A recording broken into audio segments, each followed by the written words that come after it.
All right, and I will pass it over to you, Christina. Thank you very much. Good afternoon. Welcome to the Board of Behavioral Sciences Telehealth Committee meeting. Today is September 9th, 2021, and the time now is 2:02 p.m. And this meeting is held through the WebEx platform in pursuant to the governor's executive order N2520. And so at this time, let's see, is Christina here to establish a quorum for us, or would that be Steve's job? Oh, Christina is here. Yes, I hope please. I don't have an echo, so I'll do this really quick. Christina Wong, Here. Christopher Jones, Here. Susan Friedman. Here. We have a quorum. Thank you very much. And at this time, let's do our introduction. So I will start with myself. So I'm Christina Wong. I'm the LCSW member, also the chair of this committee. And I will go with Susan. And I'm Susan Friedman. I'm a public member of this committee. Thank you. And Chris? I'm Chris Jones. I'm the LEP member of this committee. Thank you. And let's go with the staff. And Steve? Hi, Steve Sodergren, Executive Officer of the Board. Thank you, Steve. Roseanne? Roseanne Helms, Legislative Manager for the Board. And last but not the least, Christy. Hi, Christy Berger, Regulatory Analyst for the Board. And also, a very important person is Christina. Go ahead and introduce yourself. Hello, Christina Kitamura, Administrative Analyst for the Board. Thank you very much. So we would like to move to the item number 3, the consent agenda. And so we have actually, 2 consent agenda. So I wonder, maybe we should have, let's deal with it one at a time. So the first one is the discussion and possible approval of June 25th, 2021 committee meeting minutes. So I'm going to open up to the board members and see if there is any comments. This is consent agenda, shouldn't be, shouldn't have too much problems. Okay, I don't see none. And moderator, would you please open for the public and to see if there's any comments, and in the meantime to explain how the Q&A panel is supposed to work. Actually, could I interject here and make a suggestion? Yes. If we could take a motion in a second and then open it up for public comment, that would kind of move things along a little bit faster. I can do that. So would you like me to, so let's just do one at a time, because there are definitely, 2 set of it. So let's have a motion. So I will move to accept the June 25th, 2021 committee meeting minutes. Can I have a second? Susan? And I will second the motion. Yes, thank you very much. So we do have a first by myself and second by Susan. So I think now we can actually open for the public comment, so we can go a lot smoother and faster. All right, this is the moderator. And at the direction of the committee, I have opened up the Q&A feature for public comment. Members of the public, if you would like to make a public comment on this item, please click that Q&A icon located at the bottom right-hand corner of your WebEx screen. Or you can use the raise hand icon, which will be next to your name on the participant panel of WebEx. Audio-only participants can raise their hand by pressing *3. I will pause a moment to allow members of the public time to access that Q&A panel or raise their hands. So I'll go ahead and pause now.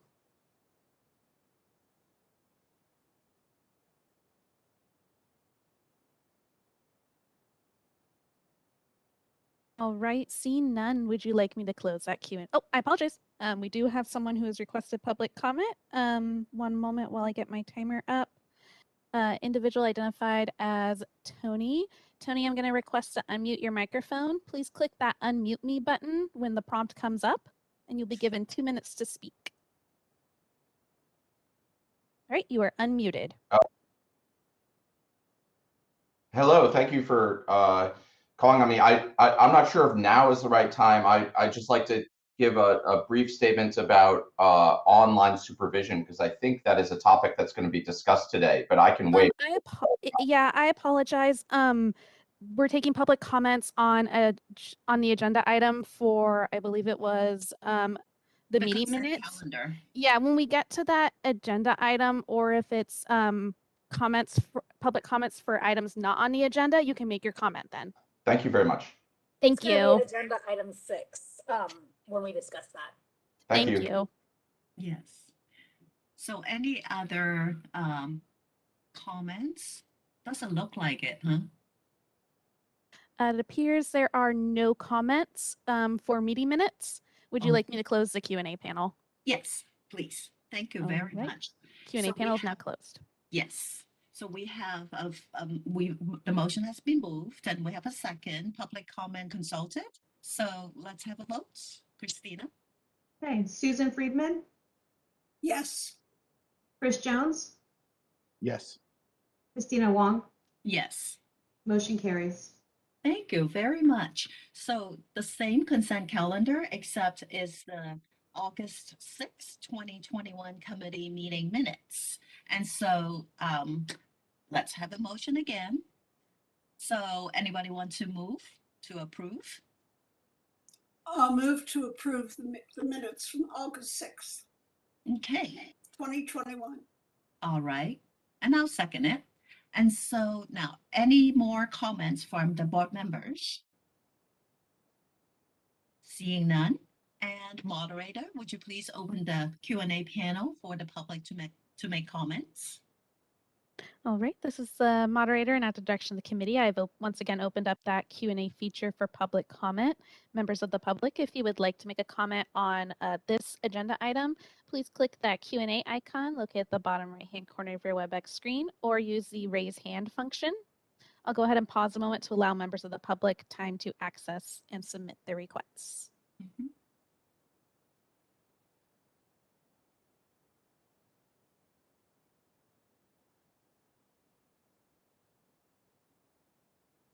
All right, and it appears there are no requests for public comment on this item. Would you like me to close that Q&A panel?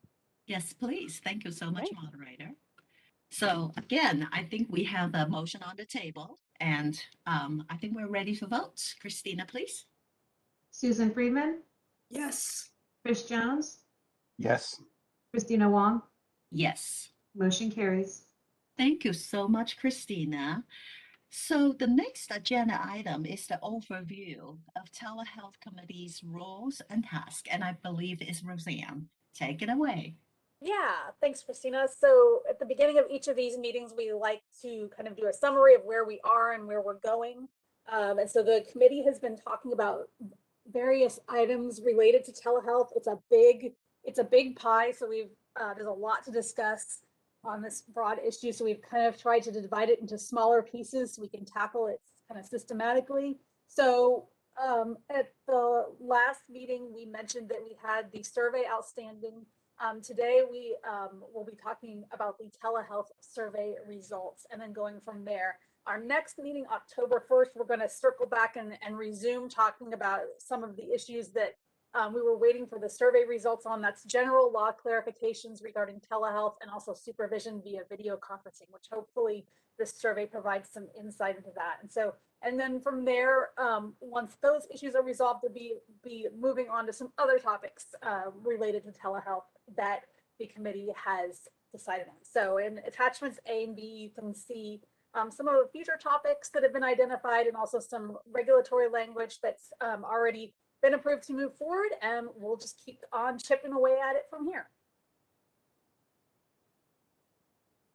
Thank you so much, Roseanne. And it's always nice to have a list of the task and the roles and responsibility, to get us grounded. So that is really wonderful. So, this is being recorded, and I think let's move on to the next agenda item, which everybody is so expecting and excited for, is the results of the telehealth and supervision via video conferencing surveys for students, associates, supervisors, and school. And I believe Christy, you are the one, who are responsible for this part. Unmute myself. Okay, can you guys hear me okay? Okay, great. Good. So yeah, so at the June meeting this year, the committee directed staff to develop and administer a survey pertaining to telehealth, primarily focusing on applicants gaining hours toward licensure, also students, and also the supervision via video conferencing. So we did 4 separate surveys, one for supervisors, one for students, one for associates, and then one to the schools. And so, getting feedback about student and associate experience with providing services to clients via telehealth, and then supervision of applicants who are providing telehealth services, and then the supervision via video conferencing specifically. And then we also were gathering topics about where training might be needed pertaining to telehealth. So one thing I wanted to point out is each survey, we prefaced it with a statement that asked the respondents to keep in mind that we're trying to gain insight about how the practice of the professions will move forward after the pandemic, or at least after the state of emergency has ended. So hopefully most people kept that in mind as they were responding to the survey. We did get, a lot of the written comments were talking about the pandemic, which is relevant, but just wanted to let you know that's how we prefaced it. And then we posted these to the board's website, promoted them on social media, we sent them to our email subscribers list, and the professional associations helped us disseminate them as well, which we got a really good response rate, just wonderful. So we've provided the full survey results in the attachments, and we included just a sampling of the written comments to the open-ended questions. And when we did the sampling, we did our best to provide a representative sample, but because there are so many comments, we just did our best on that. But in addition to that, we tried to pick those comments that kind of summed up many individual comments. And then we also, comments related to marginalized communities, we included those more often to emphasize those voices. And then we excluded comments that were like none or NA, something like that. So those were the written responses to open-ended questions. So we'll start with talking about the survey results from supervisors. And then I think I'm going to jump to the schools, the responses from schools, because it's kind of dealing with people who are supervising. And then next we'll talk about the student and associate surveys. So, and the school survey we left open longer because schools were just coming back after summer break. So that was in a separate memo if anybody is looking for that. If you're looking at the meeting materials online, you would scroll quite far down in the packet for that second cover memo. I think it's like on page 70 something. Okay, so starting with supervisors, we got almost 2,000 responses, which is fantastic. 46% of those respondents are supervising in a nonprofit and charitable setting, with the second most common being private practice at 27%. Some of the notable findings, and this is not surprising, 94% of their supervisees are currently providing clinical services via telehealth. Of that number, 78% are providing 50% or more of their clinical services via telehealth. Some reported that they aren't able to provide telehealth because of the types of settings that they're working in or supervising in. Some are residential settings or hospitals, things like that. 85% plan to allow their supervisees to continue providing services via telehealth after the state of emergency is over. So the vast majority there.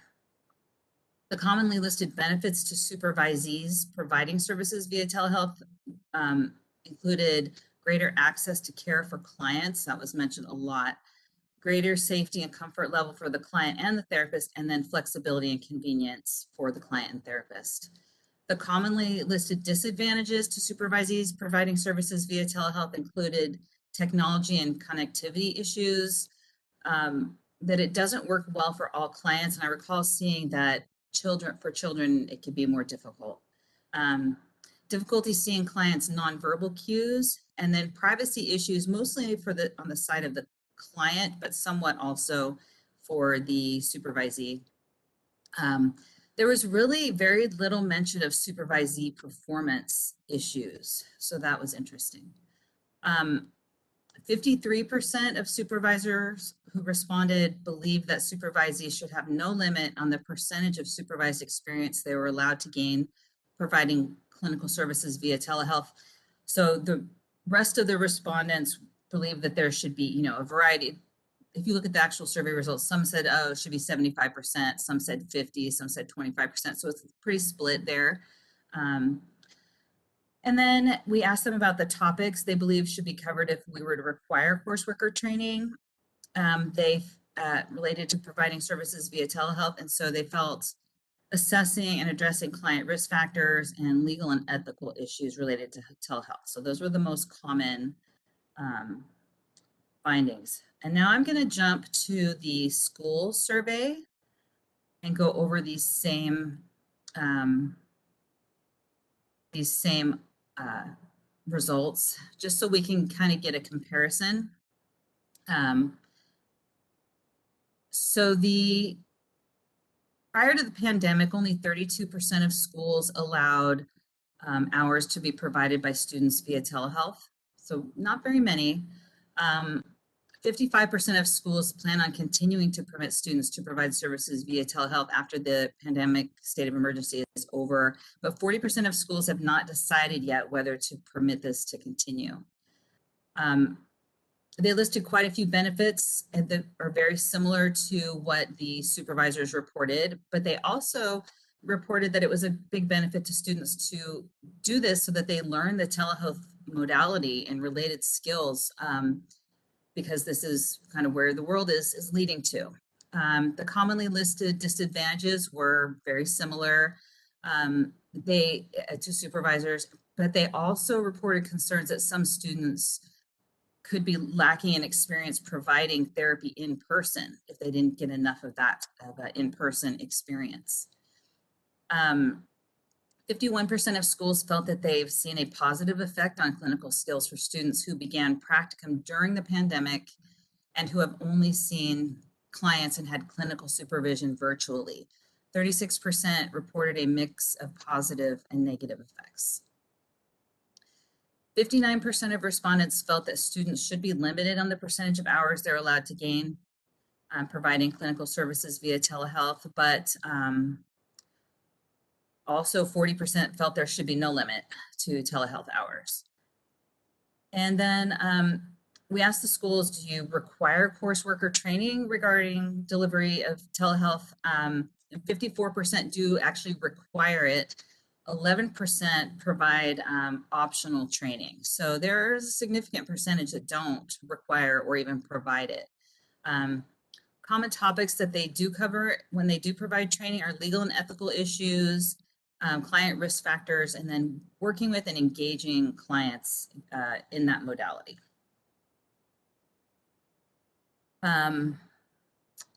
So now I want to go back to this,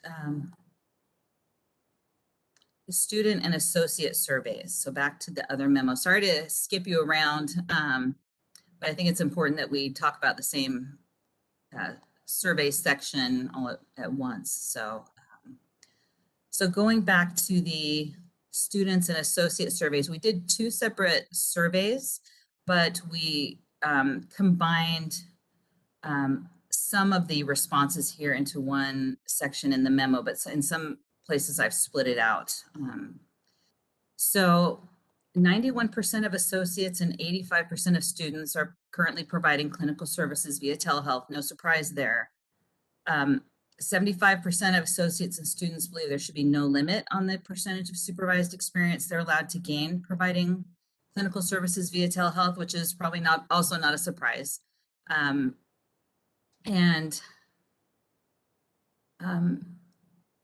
34% of associates and 52% of current students said their school provided coursework or training providing services to telehealth, and that About half felt that the coursework or training prepared them adequately. Actually, more like 2/3 of students felt that it prepared them adequately. And similarly, the topics they would like to see covered are effective ways to work with clients via telehealth, dealing with risk factors, and then legal and ethical issues.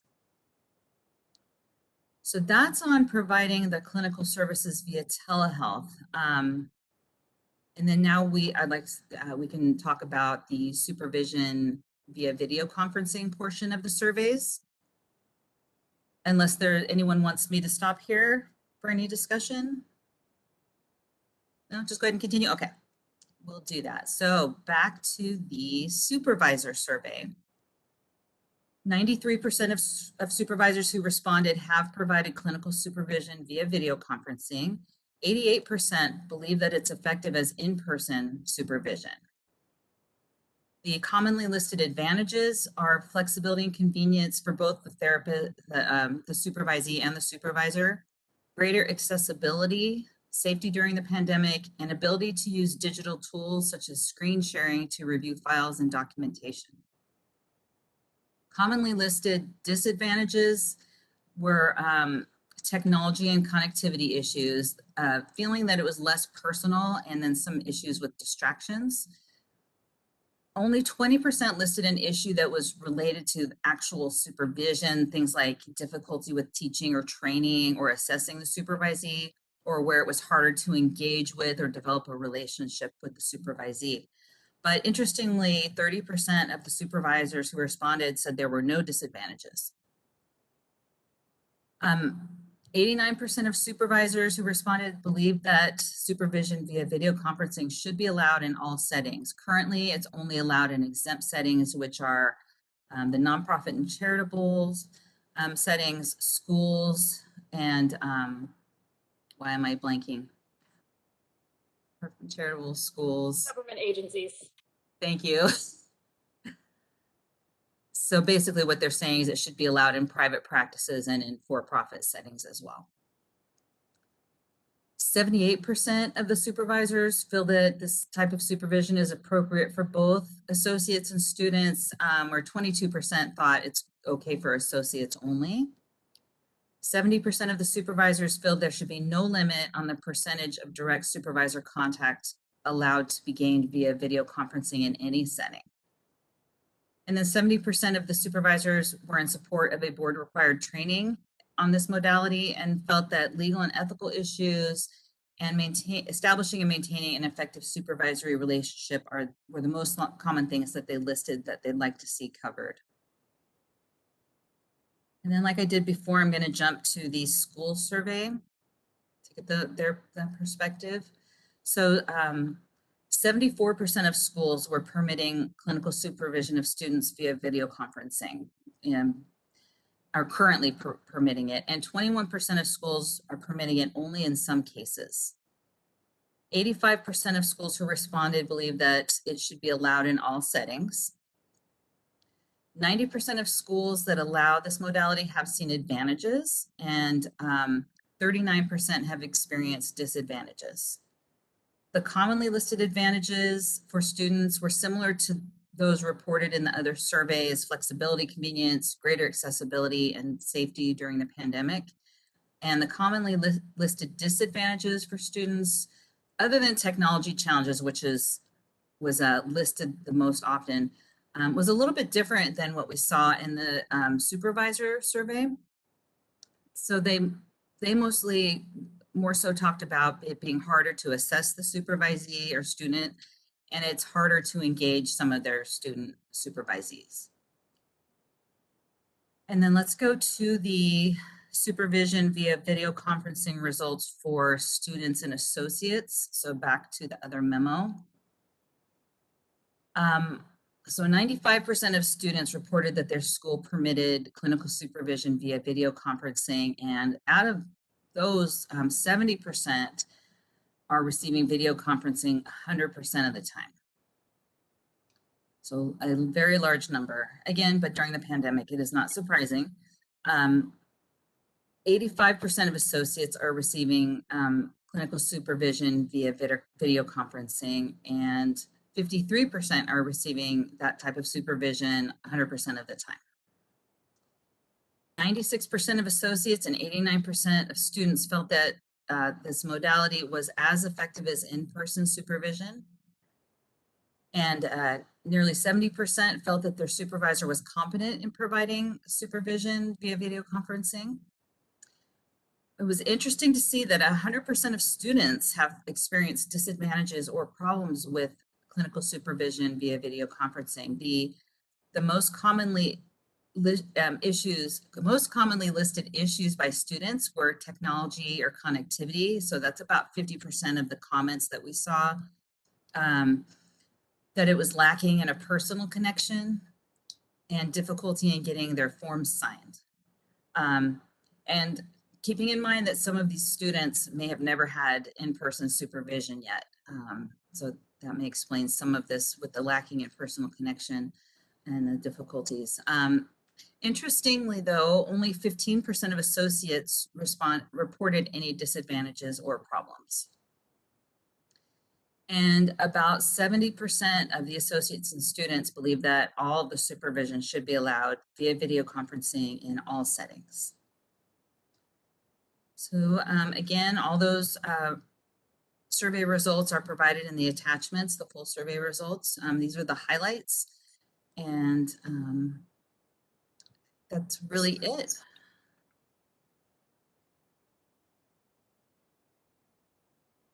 Thank you very much. You're very welcome.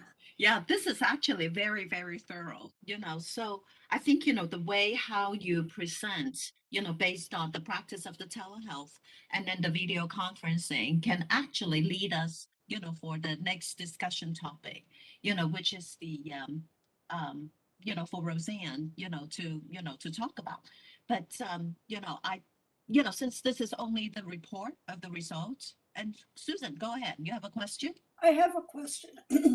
I was very confused in actually who did the survey and I wrote some questions to Roseanne, because sometimes it said the California Health Care Association, and then sometimes it said that the staff did the survey. So I don't know who did the survey. And I don't know who the California Health Care Association is. I asked Steve, he didn't really know either. So can you clarify for me, Christy, who actually did these surveys? So we developed the surveys, and so I think what you maybe saw was that somebody else was promoting the survey on our behalf, because we tried to get them disseminated to as many people as we could. So it was a BBS survey, but we did ask the professional associations to try to get, to promote them for us so that we could get many responses. So this healthcare association that you saw maybe was just trying to help us get the questions, get it publicized. What is the California Healthcare Association? I'm not sure. I'm not familiar with that name, honestly. So Susan, my understanding is that this is a real wonderful collaborative effort, with the stakeholders. And so, when the survey was developed, actually, a lot of the stakeholders, participated in reviewing, and giving feedback. And then one of the things that we actually continue is to ask them to do is to help us promote the survey so that we can reach, more of the target population, who's actually students, the licensees who are supervising, the school, so it's a very, very broad population that we're targeting. So basically any licensees who are participating in supervision, they're eligible. The associates who haven't really gotten their official license yet, they're eligible. The school people who may or may not directly, in practice, but they are, in the school system, they're eligible. So there are, so who are those people? They're just manifold. And so, you might actually, receive one of those association, that just really help us, to inform, their people, to answer the survey. I think the most important thing right now is to look at the survey results, because I think that our next discussion topic is through this result, then we want to make some discussion about allowing the supervision via teleconferencing and many other discussion topic. So what left over from our last discussion really is about how this survey result will inform us to make some decision. And so I may or may not fully answer your question, but I think now the survey is closed and we do have the result, and hopefully they can inform us how to make the decision for our practice. Well, what I don't still understand is, and what I, as a public member of this board, really was hoping, is that we would ask the licensed practicing therapists the questions that we asked, because those are the majority of the people out there that we really, we're really overseeing, number one. And number two, the majority of the people who were practicing during this pandemic, I mean, that we want to know what their experience was, because for the future, we have to make decisions. Mm-hmm. And the future, it looks like, and I think the results were very predictable, that it was going to be difficult for children, difficult for old people who didn't understand the technology and didn't really work for the seriously mentally ill. I think we could have predicted that before we even did the survey. But I think what we want to know is whether the majority of the people who are serving, the majority of therapists and the majority of people who are receiving therapy, feel that this was a worthwhile way to receive therapy, and that the therapists think that they were able to provide the kind of help that was needed. Because I've talked to a lot of people just very casually and get a lot of different results. I mean, the pandemic required that we do this. There was no choice. We had to do this. There was absolutely no choice. And if it didn't work for children and old people, we are really sad about that. But now we can make up for that. Now we can fix that, or we should fix that. And we should come up with ways to fix that. And I think that's what our responsibility is, to focus on the people who didn't feel served by this particular way of providing therapy. I'm curious what you and Chris think about that. Chris, you want to chime in? Sure, I'll chime in. Susan, I think that to answer your question, BBS wanted to get a wide berth of responses. And so, with regards to throwing the survey out to the different organizations, like we promoted it through CASP, which is the Association of School Psychologists. And so I believe that the responses are representative of a wide berth of mental health professionals throughout the state that serve a wide population. So the biggest questions and the concerns that we have with regards to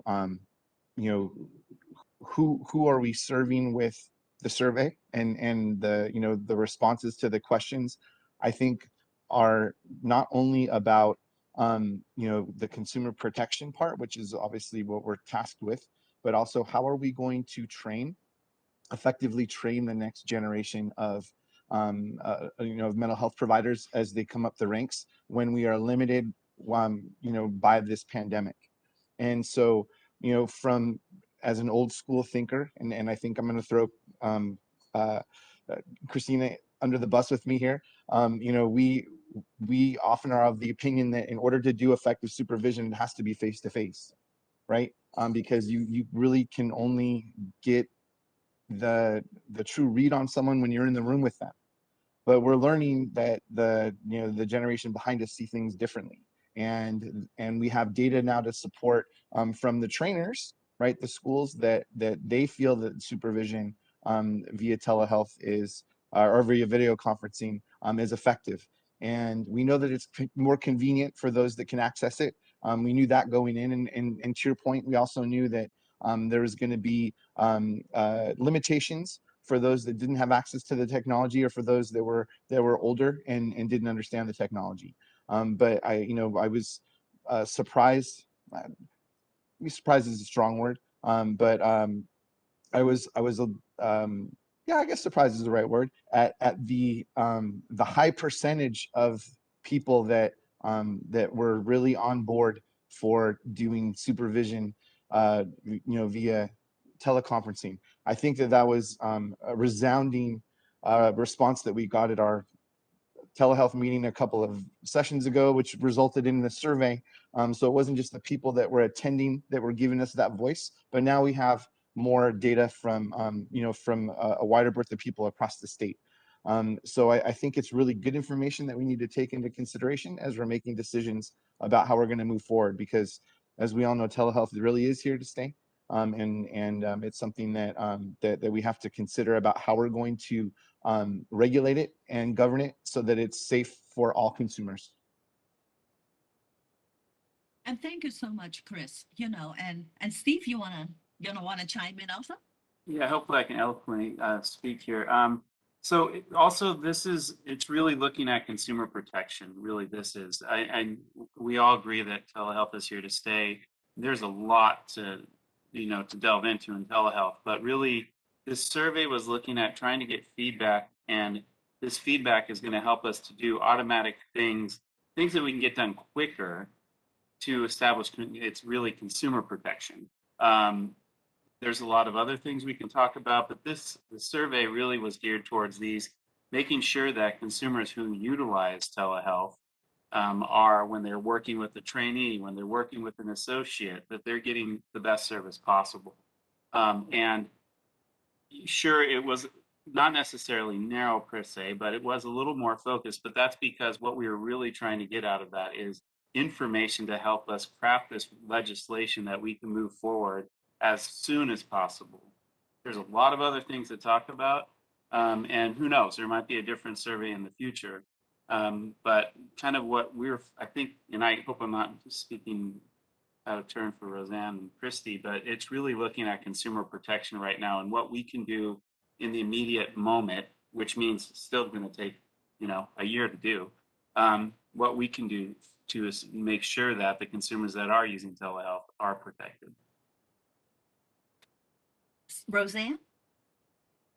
Yeah, and I'll just add on to what Steve had to say. Part of the reason we designed the survey the way that it was is there's some outstanding questions about, there's no outstanding question. Licensees are allowed to do telehealth. They can do telehealth as much or as little as they would like. If they want to see clients, as long as they're licensed in California and the clients are in California, their license permits them to see clients via telehealth. There's a little bit more of an ambiguity or disallowment in the law regarding supervisees, which are associates and trainees. Can they do 100% of telehealth? Can they do supervision via telehealth or not? Should they be allowed to? It's been allowed during the pandemic, and there's been a strong desire to when the waivers end, the law goes back to only allowing it in exempt settings. So we're really focused on these surveys are really focused on solving that problem. Because those particular individuals are most affected. Licensees are already allowed to do that if they wish. As Chris and Steve and Roseanne, explain, I can also chime in, as, from the supervisor perspective. Actually, we all want to, have some sort of like a satisfaction survey. That's kind of like, what I think what Susan was pondering is that how effective, is the, telehealth, right? And how much, it really, the telehealth is affecting the quality, of the mental health services. And, so I think that's definitely, something that we want to see. And actually, Roseanne, provided a wonderful result, a wonderful reference, to really review, the underprivileged, population, the clients who are receiving the Mental Health Service Act, and how they respond to the telehealth, quality of service. So there's one piece right there, and I'm sure that, there are different agency, has been doing this kind of that, satisfaction survey. And yet, we take a much deeper look. We believe that, supervision really is the heart, of, ensuring, the quality, of the practitioners, that they're up to the standard. They're able to provide, the best service. It's not just about the satisfaction, because we want to have some sort of that, that quality, not control, but we want to make sure that there is a mechanism in place that they are providing, the services they need to. And so the key is really about the supervision. And so that's why, it is so important that we keep talking about like supervision. It really is about that, that supervisor and supervisee relationship, is a very important key, to help provide that mentor, that guidance, and, that reminder for them to, to look at whether it's about their, their clinical, perspective, their, analysis with the clients, or the clinical skill. But the most important thing also is that we want to make sure that, in the process, they're not doing self counseling, they're not doing counseling, out of like counseling themselves. And so, so I think we're looking at a much, much deeper perspective, from the policy level. How can we protect our consumer by making sure that, that the, practitioner, is competent to practice? So, it's a lot of, different angle, and I so appreciate everybody, to chime in. And I hope that satisfied, your concern, who is that and why we're here talking about, not quite scratching the really itchy point that you want to know. But I think setting the policy, the standard of the policy, which is, I think, lead to our next topic, which is like, should we allow supervisor, to do supervision via teleconferencing? It's one of the very important topic, because of the telehealth. Because also, we know that the executive order, is basically, it will expire, sooner or later. So this becoming right now the most pertinent question and the more eminent question that we have to resolve. So I hope this is, a big lengthy discussion, but at the same time, hopefully, that can, Susan, resolve some of your, your questions. I'm just curious, what percentage of licensees serve as supervisors? That's a really good question. Remember that, Christine, remember we've done a survey way back when, for the supervision committee. It's about 30%, a little over 30% the last time we surveyed that, but it's been a number of years. Okay. I don't think it's too much different. Okay, assuming it's 30%, and Chris said he thought we got a huge percentage of who's providing services in California, but I think we're missing. I mean, this is just my perspective, but I would think that the legislature is going to look at this and say, yes, we agree supervisors and students and associates should all be allowed to practice telehealth. But what are we going to do for those for whom it does not work? What are we going to do for children and for old people and for seriously mentally ill? I don't know that we have to deal with seriously mentally ill, but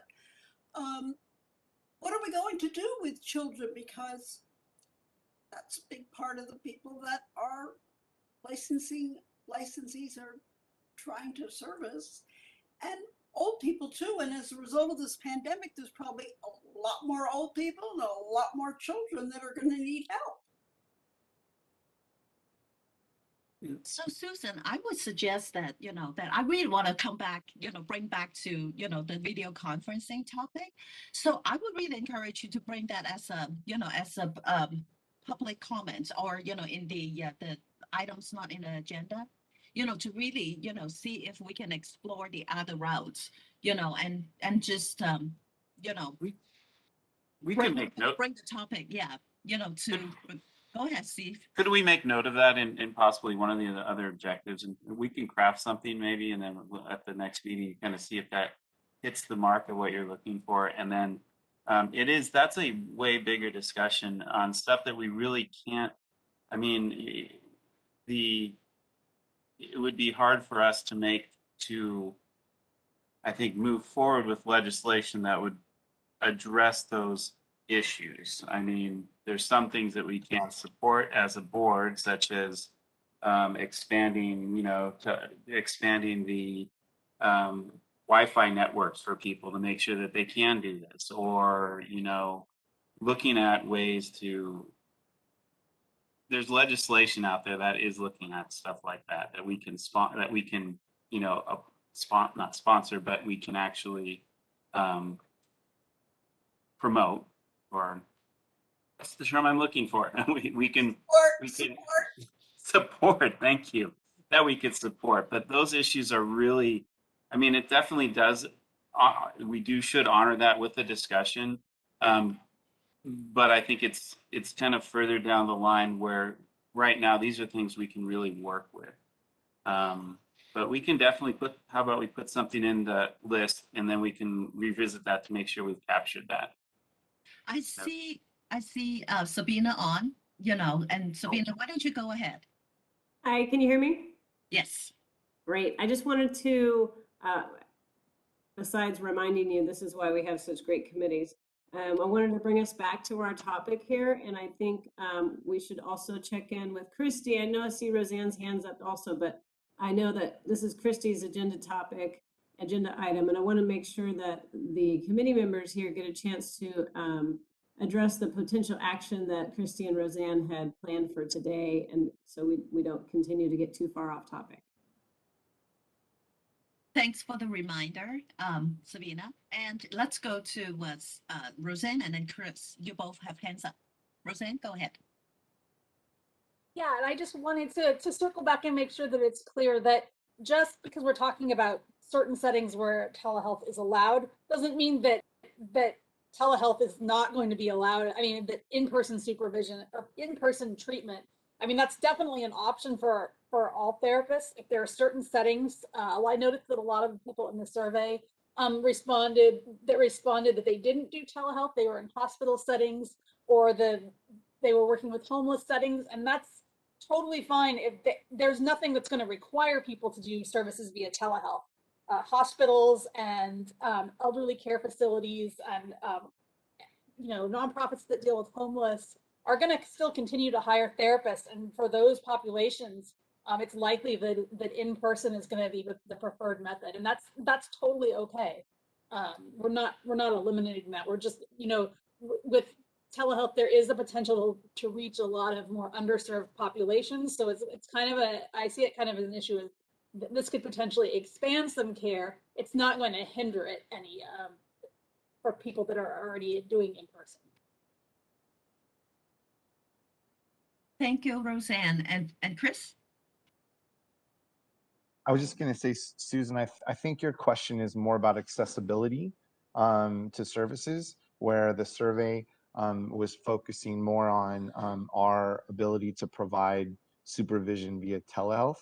I think that your concern is valid and should be addressed, but I'm not sure that was that's what at the heart of the survey, information we were trying to get. I think we were trying to get how people felt about the effectiveness of providing supervision via telehealth. So I think they're two separate questions is all that you're asking. So, so let's go back and, really focusing back on, our agenda item, which is, the next one. Our next agenda item is about the discussion of allowing the allowance of supervision via teleconferencing. And so I would love to have Roseanne to share with us, because that's actually a continuation of the discussion, from our last meeting. So Roseanne, can you take it away? One thing before we move on, sorry, Yes. Christina, but we didn't ask for public comment about the survey. Did we want to do that? Oh, yeah. Well, I can Right. certainly do that. I was more thinking that, it is just a report of the result, so, Yeah, okay. no, I think that we will move on, but I think that that there's probably some people that want to mention their observations from the survey data as well. Okay. So Sabina, I see you pop up, so when you pop up, I know that you're going to give us some direction. So go ahead. Your legal comment. I just am here. I'm just here so you know I'm here. Yes, if you're happy to take public comment on the survey results, which is agenda number 5. If you have comments about the next agenda item, which is agenda item 6, the discussion of allowance of supervision, we would be taking public comments there later. So this is just public comment on the survey results. Okay.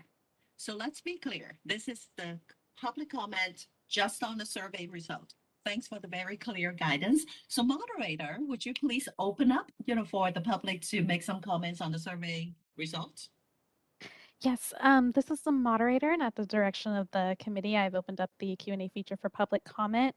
Members of the public, if you would like to make a comment on the survey results, please either click that Q&A icon located at the bottom right-hand corner of your WebEx screen, or use the raise hand icon. I do see I have a couple people who have raised their hands, so I will first go with Jennifer Alley. Jennifer, I'll be requesting to unmute your microphone now. All right, and you are unmuted. Good afternoon. This is Jennifer Alley with the California Association of Marriage and Family Therapists. And I want to thank the board for their, one, completing the survey, and 2, for a really good summary in the memos on how it was. CAMP is dedicated to advancing the profession as an art and as a science, to maintaining high quality standards of professional ethics and upholding the qualifications for the profession and expanding the recognition and awareness of the profession. And so we fully understand that telehealth is the wave of the future. And after reading the data and really, diving, deep into the comments, we think it's important to acknowledge what the comments of the survey are saying. And we really believe that telehealth should be more widely accepted. And we're not opposed to but we are opposed to having a licensed professional having their first clinical interaction with a patient after they become licensed.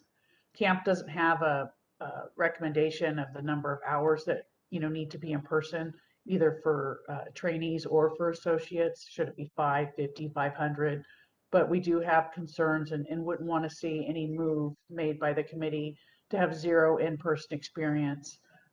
We think that would be a huge, huge problem. And so we'd like to defer to BBS in making that determination.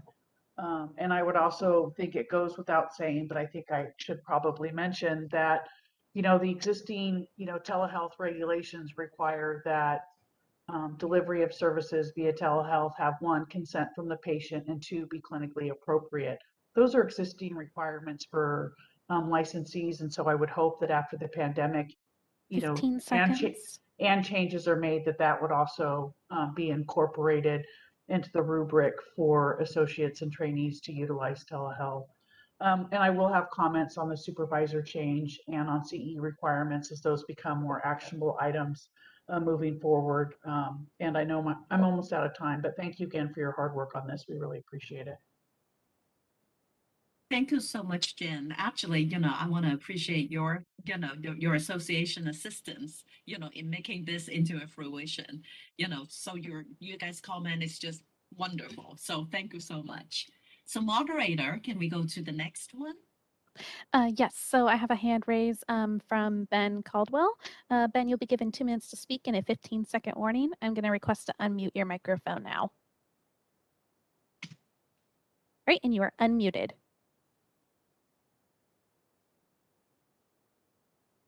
Okay, can you hear me? Yes, I can hear you. Excellent, thank you. I want to echo what Jen said. Ben Caldwell, MFT. I'd like to echo what Jen said in offering thanks to the board and staff. I know that this kind of survey is not a light lift to put together and to summarize in this way, and it's really helpful in guiding the policy discussions. So, a very deep thank you for all the folks who are involved in this process. I know there will be more for us to discuss as we go. I would just want to raise two points now. One is that the survey results appear to show that an overwhelming majority of those people surveyed believe that video supervision can be done as effectively as in-person supervision, does not compromise public safety, and shouldn't be artificially limited, either by work setting or other basis, given that the best current evidence that we have, both from this and from the underlying science, suggests that there's neither a public protection nor a supervision quality basis for doing so. So just in sort of coalescing the survey findings, that is where I land anyway. In relation to some of the other policy stuff, I appreciate Jen's comments on behalf of CAMFT. I would point out that the current state of things that allows trainees to provide services via telehealth without any kind of a cap, and does not put a minimum requirement on in-person care or a maximum on telehealth on the way to licensure. Current state is to allow people, at least hypothetically, to not have their first in-person meeting with the client until they are licensed. And that does not seem to be causing significant public safety concerns. We know that telehealth is here to stay. We know that adoption of telehealth is going to increase, and a lot of the transition to telehealth from the pandemic will be permanent.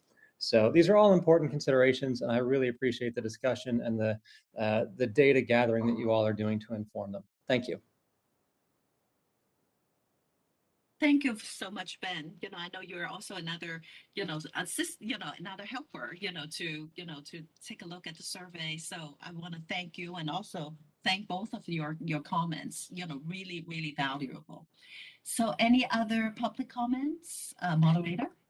Yes, our next person who has requested public comment is Amber Williams. Amber, you'll be given 2 minutes to speak and a 15-second warning. I'm going to request to unmute your microphone now. All right, and you are unmuted. Okay, hi. Good afternoon. My name is Amber Williams. I'm a trainee, and I'm also a AAMFT family team lead in my state here in California. And I've been a trainee since October of 2020. And I wanted to just say thank you for the survey that you did implement and put out to us. I believe that the voice of the trainee should not be minimized in this survey result. I did hear the panelists discussing and saying that one of the main reasons for the survey was to talk about tele-supervision, but I wanted to stress the fact that we should not minimize how this affects trainees and associates as well, and the fact that where would we have been if we wouldn't have implemented something in an emergency at the time of the pandemic for trainees and associates? Where would we have been? And the fact that the DCA and BPS acted on that is commendable. It's just that there's more work to be done, and there's ambiguity in the law around trainees overall anyway. And I think that as we go forward and we make new laws, it needs to be clear on what is the state of the trainee in that conversation. And I have I don't know if I wanted to know, I don't know, so one of the panelists could tell me where I can find these results, because I didn't see that in the memo. And the last thing, I will comment on the telesupervision, but I just wanted to again say thank you, and I just hope that the voice of the trainee is not minimized as you go forward. Thank you very much. Thank you so much, Ms. Williams.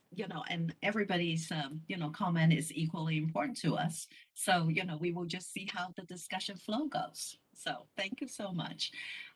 And Roseanne, you're going to answer about where you find the survey? Yes, I want to kind of touch on all three comments we received, just a little bit more information. For Amber, the meeting materials can be found on the board's website.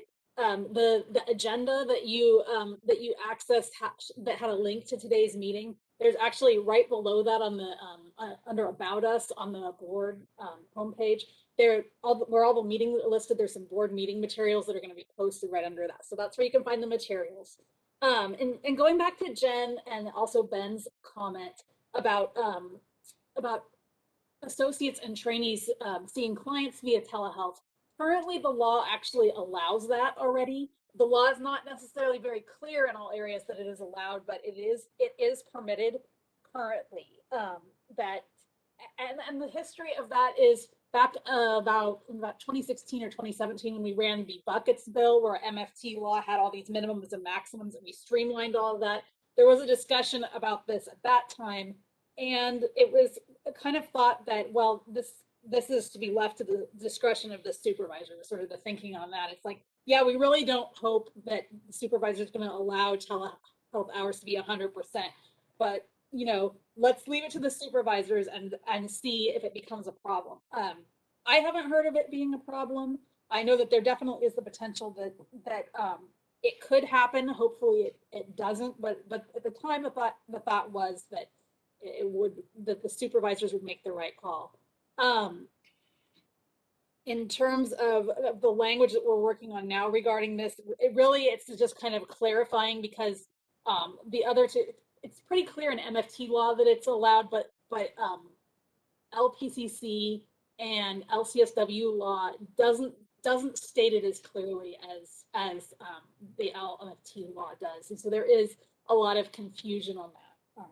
So we'll be talking about that particular clarification coming up at the October 1st meeting. But that's just a little background on what the law currently allows and why it's that way. Thank you so much, Roseanne. So that is a really important clarification too, and a reminder, about what the, current law said about, trainee and telehealth. So awesome. So moderator, I'm going to go back to you, and looks like we still have some more hand raised, right? Correct. We do have a couple more requests for public comment. So I'll go with our next person who's requested public comment, Tony. And Tony, you'll be given 2 minutes to speak, a 15-second warning, and I'm requesting to unmute your microphone now. All right, and you are unmuted.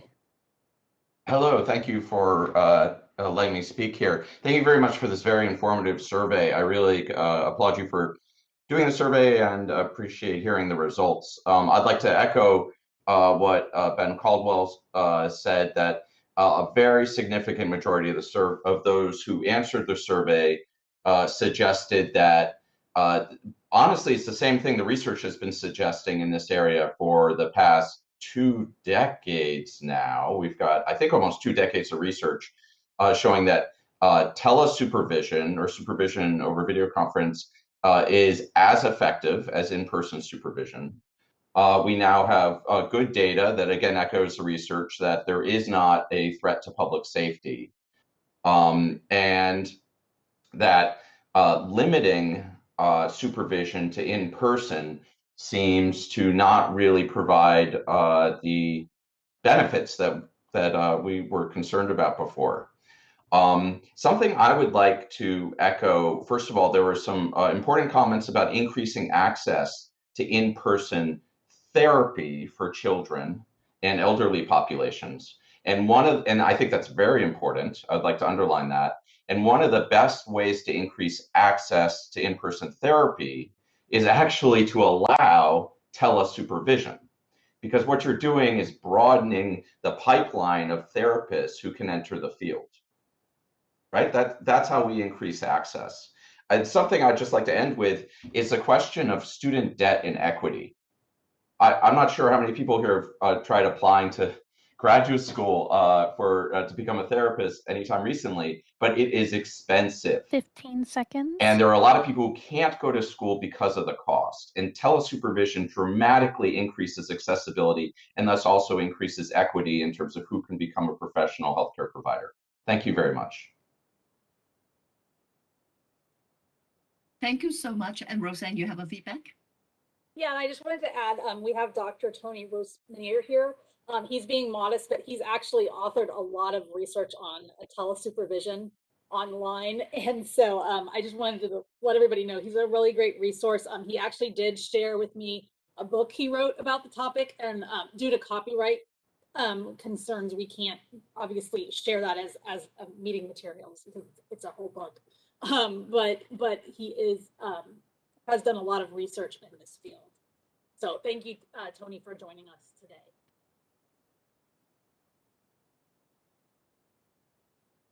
And I do believe that we have one more hand raised, right? Yes, we do. We have one more hand, and then we also have someone who put in a comment in the Q&A. So I'll go with the raised hand first. Rebecca Gonzalez, you'll be given 2 minutes to speak and a 15-second warning. I'm requesting to unmute your microphone now. All right, and you are, oh, yes, you are unmuted.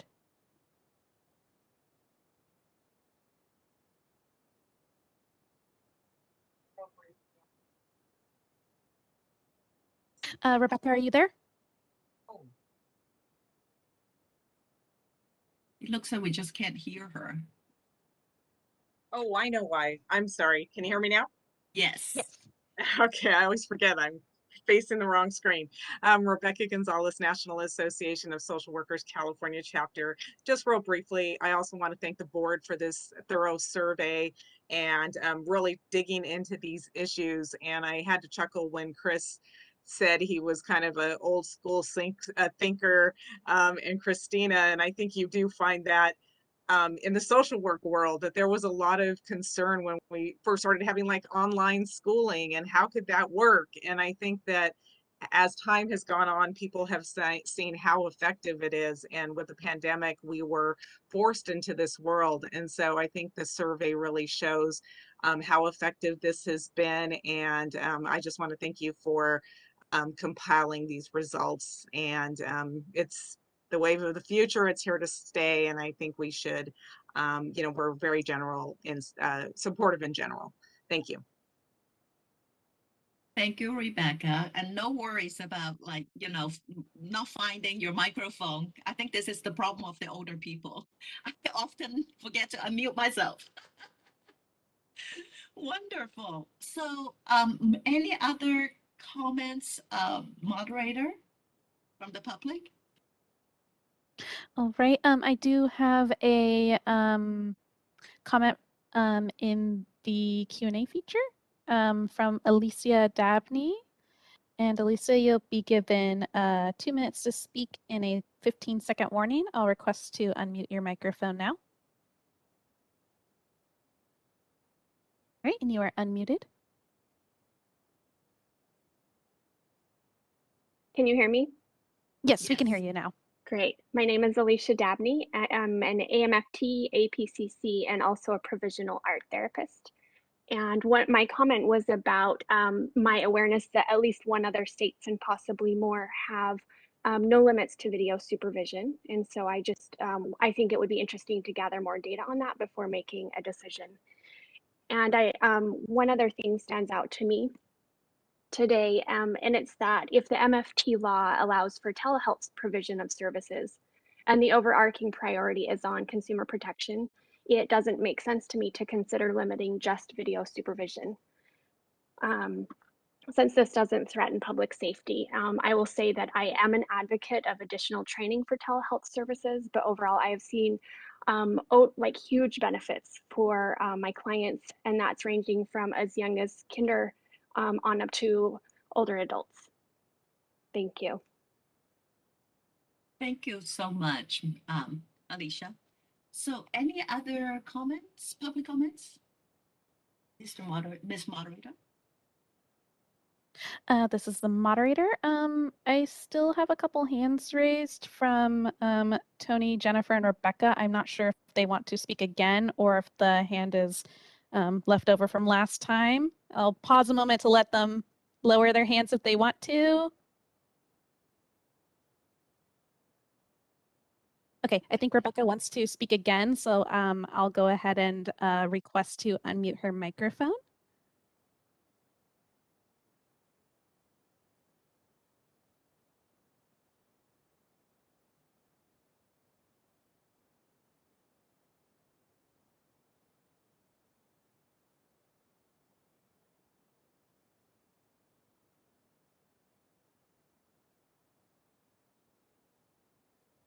Does it look like she is unmuting, so perhaps not. All right, and then one moment, we also have a request for a link for the survey comments. I can give that over to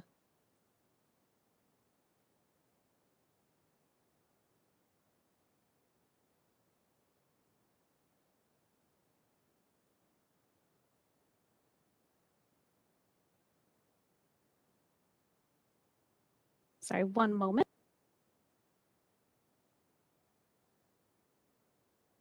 So it looks like Rebecca, it has technical issue. So she cannot lower her hand. And then we have Amber Williams, I think, about not finding the survey results.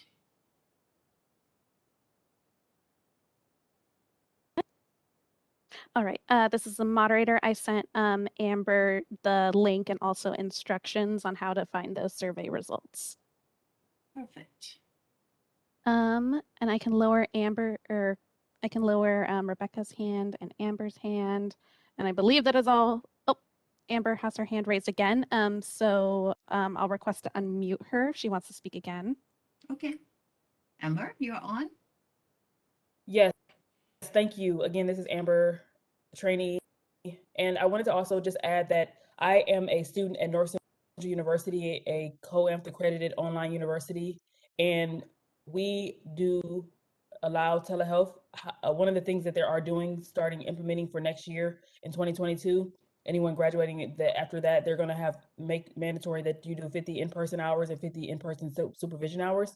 So it is that they are taking into account that supervision in person is still a necessity, in addition to in-person supervision still being a necessity for graduates. I wanted to make sure that that's understood. And also that, I didn't say this before, from the experience that I've had, telehealth has been great for my clients as well. And I deal with the court mandated and minority clients, and it has done wonders for them. Like if they're getting ready to go to work literally right after we get done with our session, they are allowed, it's easier for them to commute to their jobs versus being somewhere where they have to be at the office, then try to commute maybe 30 minutes to an hour away based on where their job is located. So I think that is something to take into consideration. And also, if I didn't make this clear before, I know I said don't minimize the trainee's voice, but allowing us to be able to do telehealth services is, as Ben Caldwell, Camp, and everyone else, Tony has said about the fact that it would benefit us to be able to start gaining experience with telehealth versus being beginners when we're licensed. I just don't think it would be fair to the client if that's the way that everything is going, and who knows if we'll have a pandemic again and we'll be in this situation again. So it's good to put something in place. Thank you very much. Thank you, Amber. That's wonderful. So let's see. So moderator, is there anybody else that we missed? It appears there are no further requests for public comment. Would you like me to close that Q&A panel? Yes, that would be great. All right. Thank you so much. So, Roseanne, go ahead. Before we wrap up, I just wanted to give a very big thank you to our professional associations. They really came through and did a great job in participating and providing feedback on the draft survey, as well as helping disseminate the survey to get a large response. We could not have done this without them. And so thank you very much to each of them. And then I think, looking from all the nodding heads, that we all agree with that. And so, and this is true, a collaborative effort, with our board. So just cannot thank you all enough. So I think this is about time now, to move to item number 6, which is the discussion of allowance of supervision via teleconferencing. And so, so Roseanne, I think you feel comfortable of moving forward now. So go ahead.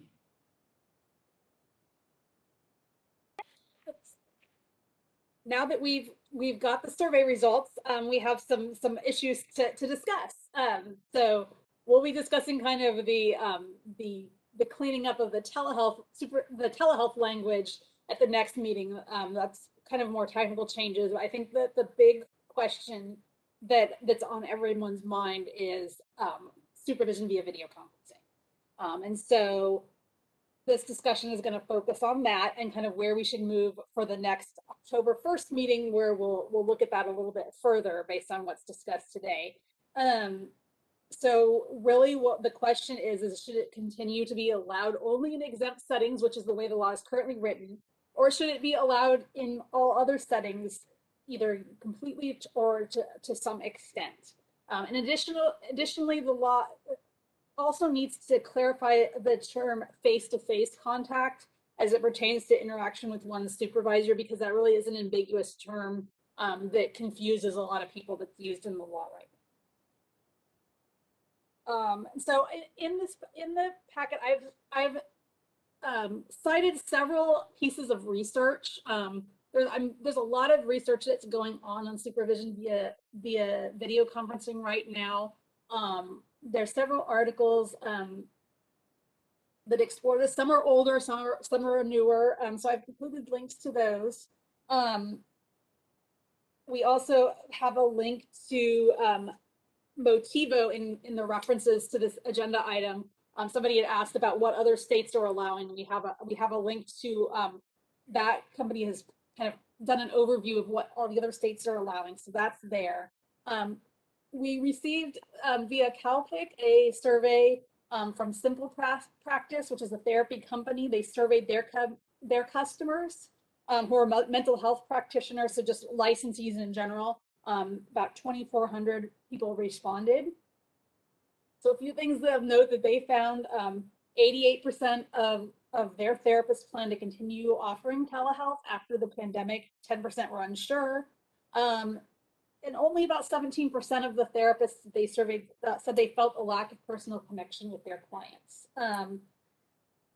In terms of issues faced during telehealth, the top 3 of the survey found were overwhelmed by client workload, struggling to set up and maintain boundaries between work and home, and burnout. 10% reported difficulty connecting remotely with their supervisor or employees. So not a really big percentage. We also obtained a survey from the California Primary Care Association. They did 2 telehealth surveys in 2020 and 2021, respectively, each of which had a behavioral health focus. So those are included in an attachment of their survey. There's some of their notable findings. 93% of patients they surveyed reported Wi-Fi and broadband issues, and 54% of patients do not have the necessary equipment for telehealth. Some of their findings there: 75% of respondents of therapists or licensees reported a decrease in their patient no-show rate since virtual telehealth. So that is a really big benefit. From their perspective, they really felt like they, obviously decreasing the patient no-show rate, it decreased by a lot. So that's a big deal.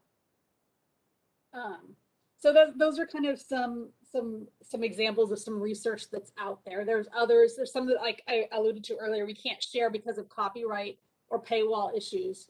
But there is some research out there, and I'm sure there's much more to come. In terms of clarifying face-to-face contact and supervision, right now the law specifies that supervision is face-to-face contact between one supervisor and supervisee. So we need to clarify, whether that includes video conferencing or not, depending on what the committee decides.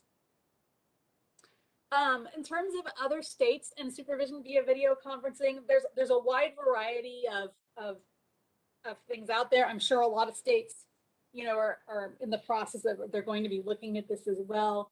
Just some examples that I found that were notable. Several states allow about 50% of supervision via video conferencing. Some have a little bit more detailed requirements, where 2 hours out of every month, and there's some, it gets pretty detailed.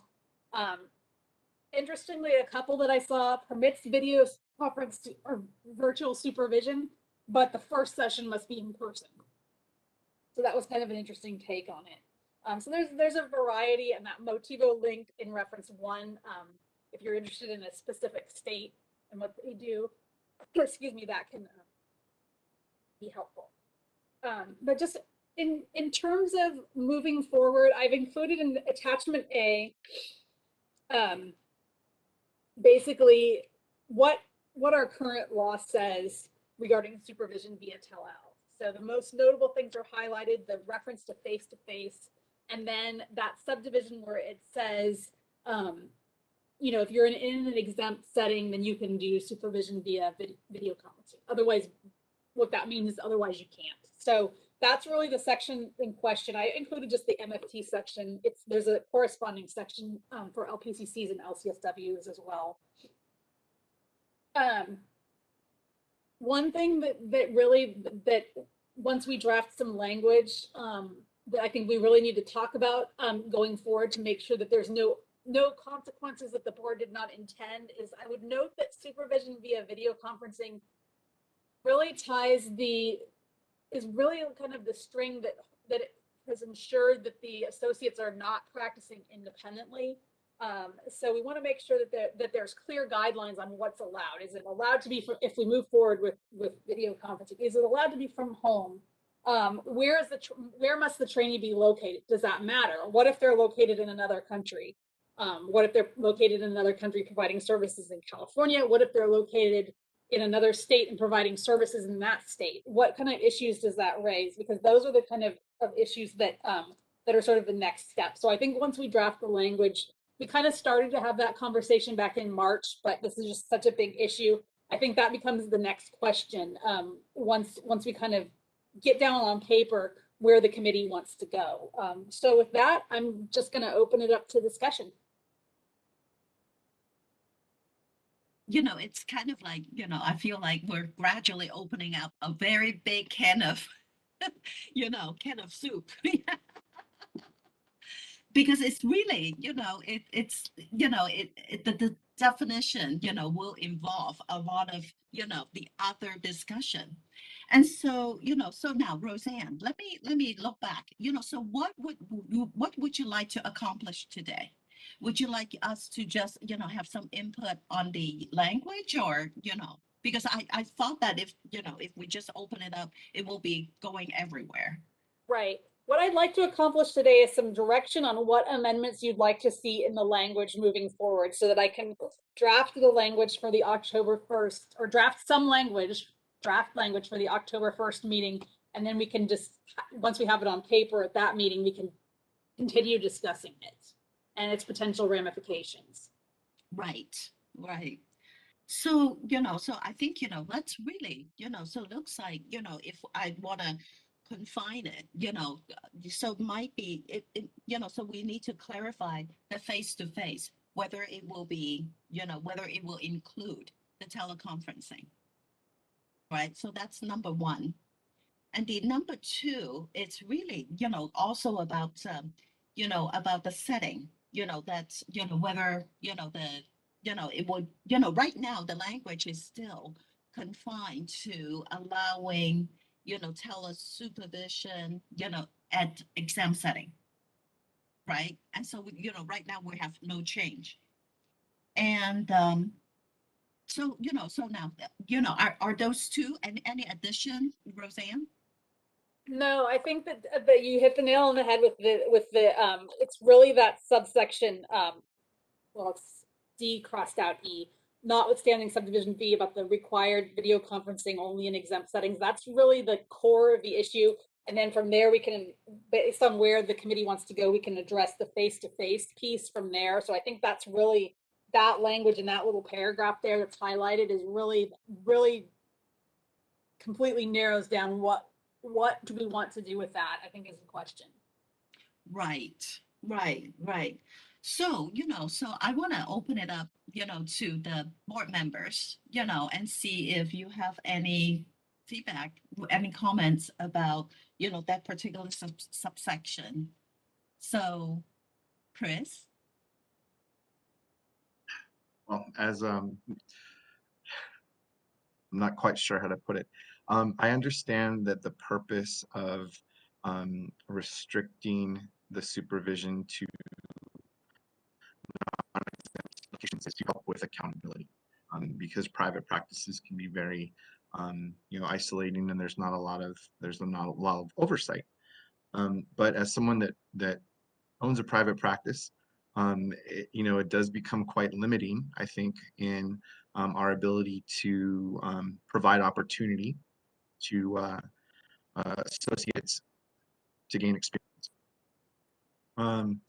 And, you know, as the theme of what this whole committee is about is making sure that we expand opportunities while still, you know, protecting consumer safety, is something that should be considered. I would be in favor of expanding, you know, the supervision, the telesupervision or video conferencing supervision beyond exempt settings.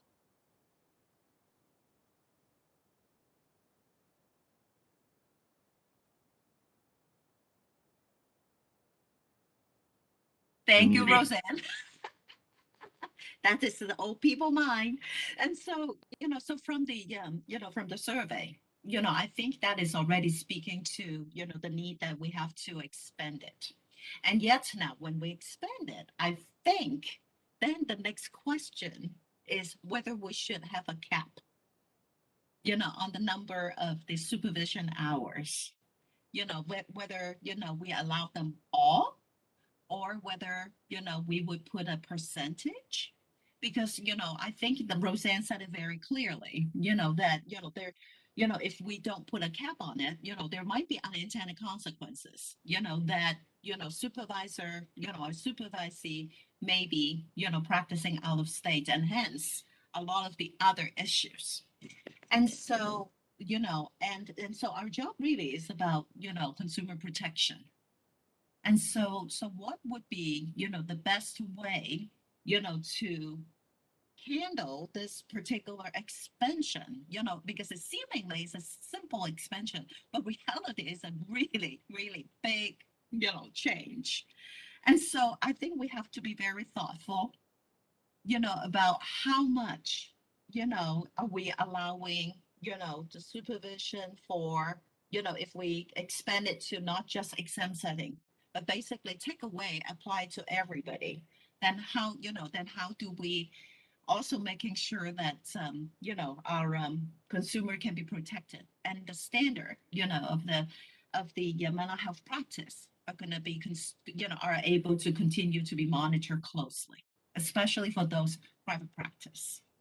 So being said, I'm not putting my stand yet. I'm trying to be political. I'm trying to really hear from everybody. And so, Susan, do you have any particular feedback in regards of this particular subsection?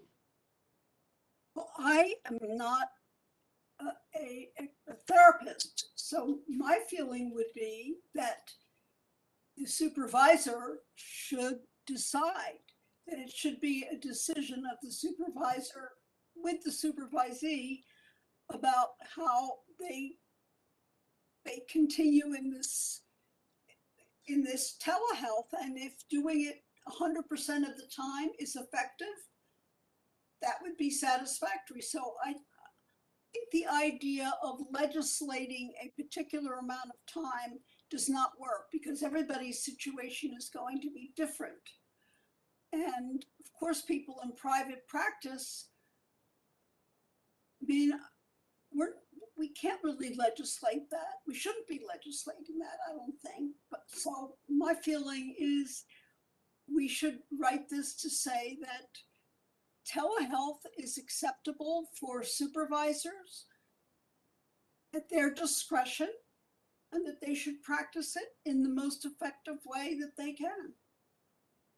Okay, sounds good. Thank you so much, Susan. I would like to hear from the public. So moderator, would you please open, the Q&A panel and for public comments? All right, this is the moderator and at the direction of the committee, I've opened up the Q&A feature for public comment. Members of the public, if you would like to make a comment on this item, please click that Q&A icon located at the bottom right-hand corner of your WebEx screen, or use the raise hand icon, which will be next to your name. And I do have a couple hands raised, so we'll go ahead and start with Jennifer Alley. Jennifer, you'll be given 2 minutes to speak in a 15-second warning. I'm requesting to unmute your microphone now. All right, and you are unmuted.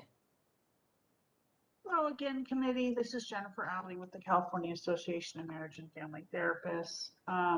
And based on the survey responses, remote supervision seems to be working. And so we really need to defer to those that have been in the trenches in the pandemic. And we appreciate the desire to have remote supervision and acknowledge that some agencies think that it's best. We do think that if this change moves forward, that some of the supervision requirements maybe need to be revised. For example, signing of the forms, ensuring that associates have the opportunity to meet face-to-face if they want to with their supervisor. I don't know if there should be, we have no formal position on whether there should be a cap or a requirement. We would defer to the committee and to the board and, what they think provides the best consumer protections to ensure that qualified and trained associates move forward when they go to get their license. So thank you. Thanks, Jan. So any other comments? This is the moderator. Next, we'll move on to Tony. Tony, I'm going to request to unmute your microphone now. All right, you are unmuted. Hello, thank you for letting me speak again.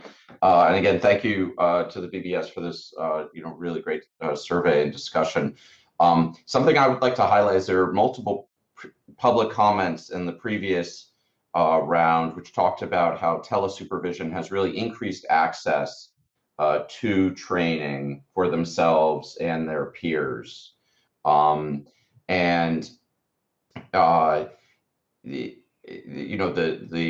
role of the BBS is to protect the public welfare, and particularly, this time of COVID when the mental health, honestly, we're in a mental health crisis. I would suggest the best way to protect the public welfare is to increase the pipeline for therapists who can get into the field, because we have a severe shortage of therapists in California right now.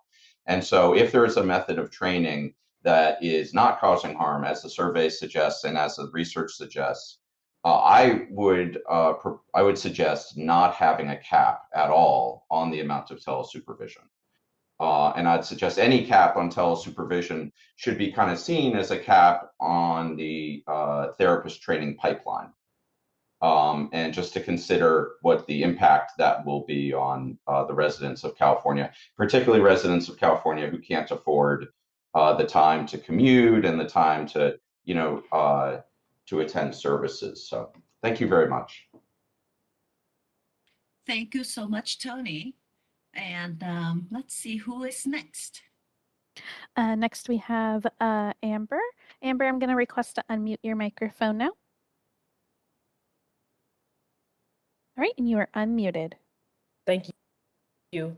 Again, this is Amber Williams, trainee, and I wanted to say that I agree with the panelists, Chris and Susan, in regards to the fact that there should be just a opening in the language of and the allowance for what settings can allow for telesupervision. I think that's a barbaric, to be completely honest, and moving in someone who's coming up in the profession. The fact that these settings can change and clients can be in different settings in multiple ways, and we need to be accountable and adjusting to that fact.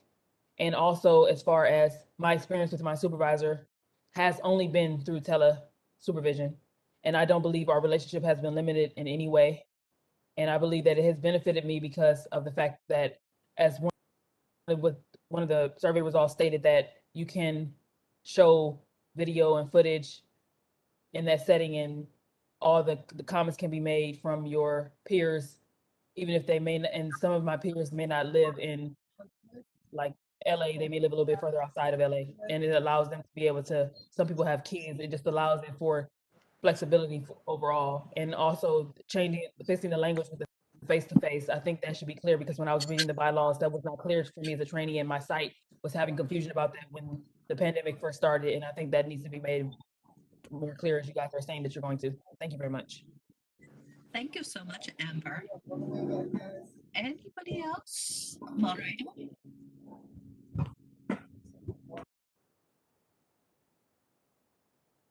This is the moderator. I have a hand raised from Miranda Fury. Miranda, I will be requesting to unmute your microphone now. All right, and you are unmuted. Can you hear me? Mm-hmm. Yes, we can hear you. Okay, great. First of all, I am just so impressed. The, I just think the BBS is wonderful. And I've gone to 2 committee meetings now, and I've just been really impressed with how progressive and smart you guys all are, and you know, really well intended. And I think, and I'm really happy to hear that you're looking at a language change in terms of face-to-face supervision, possibly broadening that, because waiting a year for this to become law. So I know this is intense words, but this is a discriminatory law. It discriminates against people who cannot, supervisors who cannot mobilize to an office setting like myself. And I know this is a consumer protection agency, but it also, you know, you don't want to have policies on board that say non-exempt you can do it, exempt you can't, and so you're discriminated against because you're working for an exempt company. It's really messy and muddy, and it also, you know, I know we're talking more about face-to-face supervision, but it does block people who have trouble. Well, actually, this is relevant. So an associate who had trouble mobilizing to an office and could not do video telehealth, and this was not able to have somebody come into their home, would be blocked from entering the profession. So I think you are all, I hope it didn't sound weird or patronizing that I was so enthusiastic, but I love the results of these meetings. I'm so impressed. And I wanted to say that for me, at any rate, it feels a little urgent to clean. I hope that's not insulting. 15 seconds. Sure. I hope it's not insulting to say clean up, kind of, you know, to make it standard across settings. And because, you know, it's really not convincing exactly why it would be different in one setting than another. So thank you so much. And I appreciate being able to have a voice. I really appreciate it. Thank you. Thank you so much, Miranda. You know, we really hope that everybody thinks that BBS is amazing, you know, because I think so. And yes, it is a, you know, definitely, you know, a pretty, you know, important and urgent, you know, discussion, because without that, you know, without we discussing this and really address it right now, then there's always a chance that, you know, that with our existing law, that everything will revert back to, you know, to in-person supervision. That's really what, you know, what's happening, what would happen, you know, if the executive order, you know, will be stopped, you know, will not be renewed. So any other public comments? Yes, this is the moderator. I do have a request from Rebecca Gonzalez, and Rebecca, I will be requesting to unmute your microphone now.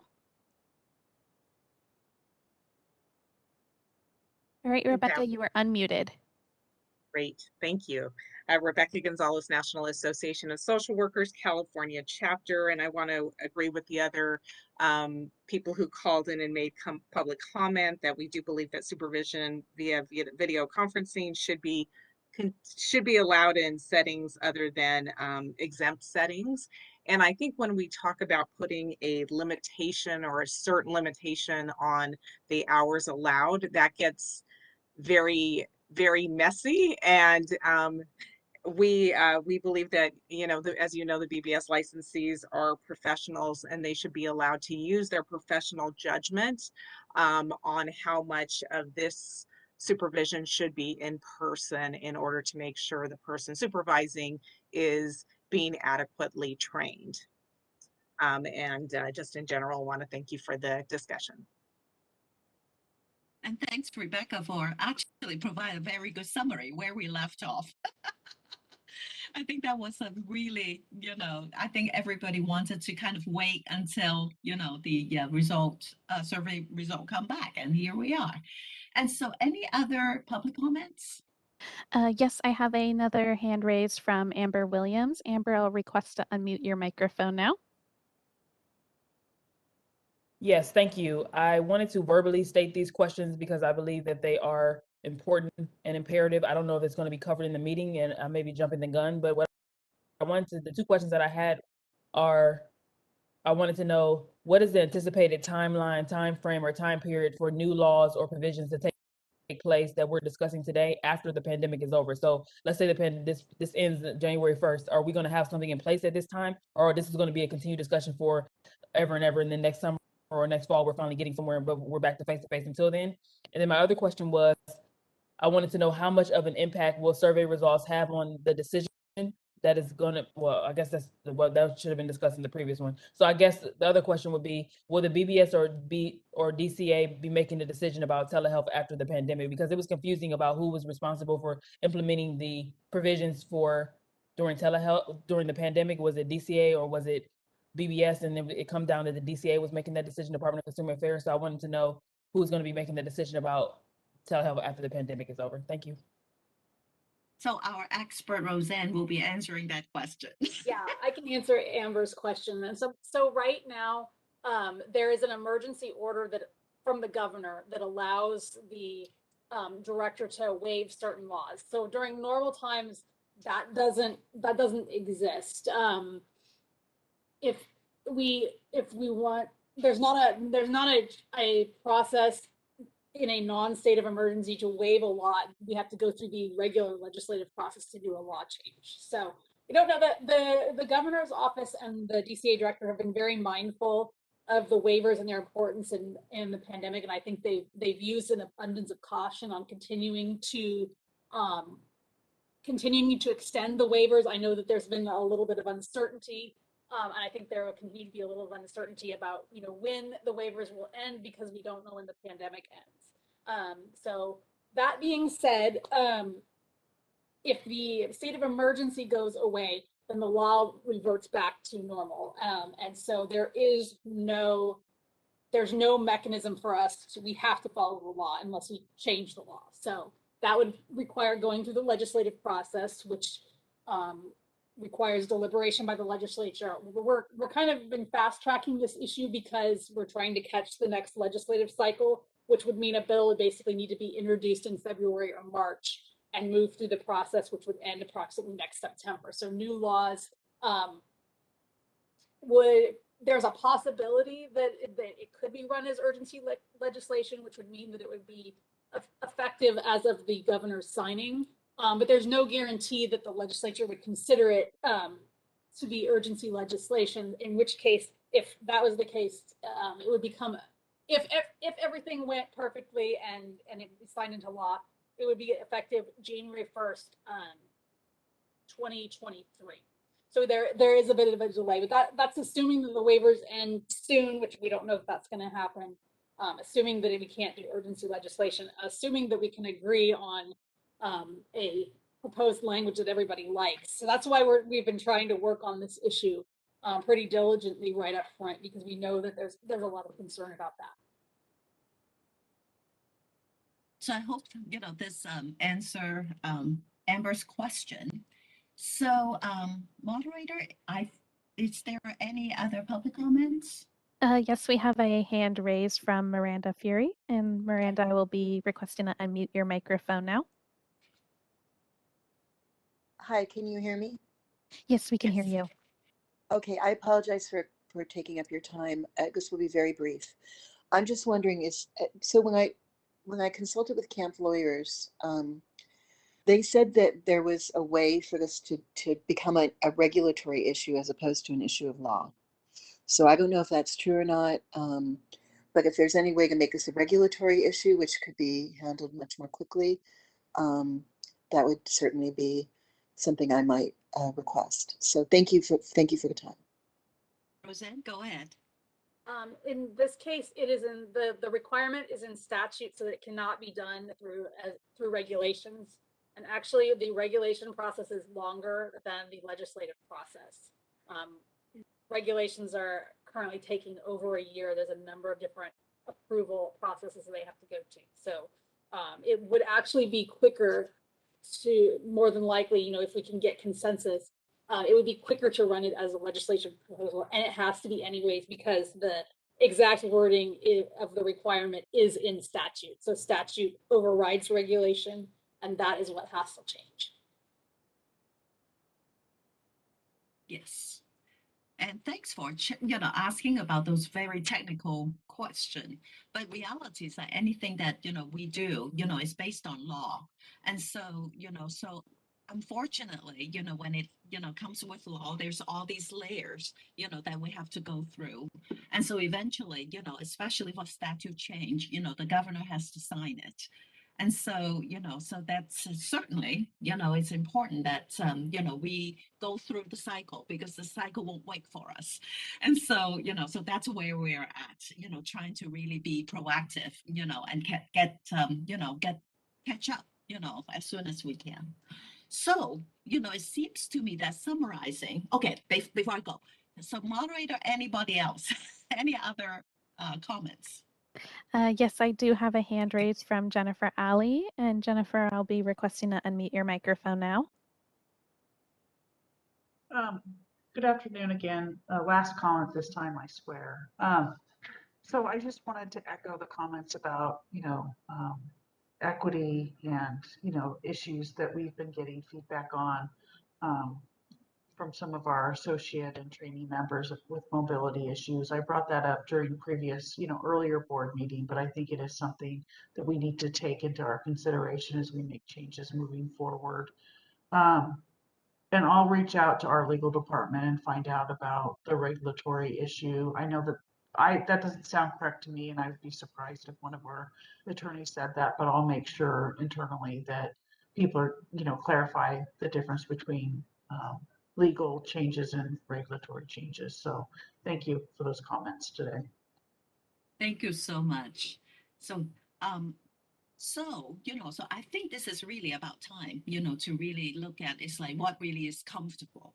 So now to me, it seems like, there's that consensus, that, face to face should, include, with the video conferencing. I mean, that's kind of what I've been hearing, across board. And so, so I would certainly, recommend in terms of, just the language change, to add that, on the, in our, in our language. Now, my only concern is that, I want to, as far as, the kind of like the combination of in person, versus, the teleconferencing supervision, I want to, really circle back, to some of the, the survey results, that, the question when we ask is like, how much, or whether we should put a cap on, on the in-person versus, versus teleconferencing. From the perspective of a supervisor, or even from the school, I think that, it's kind of like pretty split. Practitioners say that, that they're, they should not be any difference. But then, some of the supervisors and, some of the school, did say that, or even some of the practitioners say that, so it, there should be a portion, of the, of the in-person. And I'm also looking, at the law, from the other states, that, there's a very, very big variety. And so I would love to, proceed with caution. Because, like Roseanne said, there's already, a very, big element of, how we can protect the public, if we, basically have, just basically open the floodgate. And yet, so I would love to, really, instead of like right now, the lost language, is 100%, in person, except, exam setting. To, if the change, to apply to all setting, but without a little, without the cap, I would be very hesitant to do it. And so, so I think that is the discussion where we left off. And I remember Jen, very diplomatically, say that, we should look at the result, and then see, whether we should be thinking about 50-50, video conferencing and, or in person, or whether it should be 75 and 25, so I would like to, actually, kind of like seek my, board member, maybe, Chris, you can actually, respond to that because, if you recall, that's exactly where we left off last time. And so I would like to make it simple, yes, we do have a, have a cap because now we open, open, change it, to allow, non-exempt setting, which include private practice, be able to do the video conferencing. And so, so I would like to think about like, how can we protect the consumers, and also to, make sure that, by, making sure that, the mental health practice, is, up to a certain standard. And so, so I would just like to throw it out there. How about we start with like 50-50%? Will that be acceptable, to, for, for the, association and, and also for, for our board members? So Chris, what do you think? I'm not, to be honest, I'm not 100% sure. I think I'm more concerned at this point. I back up. The results of the survey were overwhelmingly in favor of uh, you know tele or video conferencing supervision. And I think that we were looking at it from the perspective of, how much could we do video conferencing, how much should be face to face, because we understand that that's still an important part of of developing that supervisor-supervisee relationship. When I think about the video conferencing supervision done in non-exempt, or I can't remember which one is which, of the settings, I allowing that face-to-face to happen in other settings, I think is important. When we look at the number of hours that are going to be allowed, I think I'm more concerned with making sure that it's done the right way versus how much time is there. So what are the regulations that are in place currently that we would require private practices, for example, to follow in order to make sure that that supervision is done ethically, done correctly, and that we're training the next generation to come up so that we are ensuring consumer protection. So I'm not sure. I do agree, Christina, that just opening the floodgates probably isn't a good idea, because there's too many variables to control for. But I think I don't know that we want to put out another survey, but I do think that there should be a discussion, and we should hear from people that are in it, the pros and cons, because you're right, it's like we answer one question and then 10 more questions come up, and to the point of the public that have been speaking today, at what point does it end, and we have to make decisions about things. But I think that this is another really big question. So I wish I had a better definitive answer for you. 50-50 I think is a great place to start, but again, I think to start the discussion, not that we're gonna end up there, but I think that's a good place to start. I think for me the bigger question is how do we ensure that it's done correctly, right? So what provisions do we need to put in place, for accountability for private practices who don't have the oversight of management and other layers of protection, to make sure that people aren't cutting corners and taking advantage of not having someone to regulate that. Right. And what very well said. And Roseanne, I don't know if if you're thinking about something, it just seems to me that, you want to help out. I was thinking about something. I was jotting some notes based on what Chris was saying, and I haven't completely fleshed it out yet, but maybe something to the, because thinking about the supervision regulations, we do give a lot of discretion to supervisors. So what if we had some caveats in there, if it were allowed, what does the supervisor need to ensure? Maybe that the supervisee is appropriate for supervision via video conferencing. You know, if the particular supervisee is not doing well, maybe they're not appropriate for supervision via video conferencing. I'm imagining a scenario where maybe it's like a company that only does supervision via video conferencing. So what would happen in that case? Is the supervisee need to transfer supervisors? Do they just not get to work there? Are they just fired because they can't? I mean, so if there's a burden on the supervisor, an extra burden if it's video conferencing, to make sure that it's appropriate for that particular person, I think.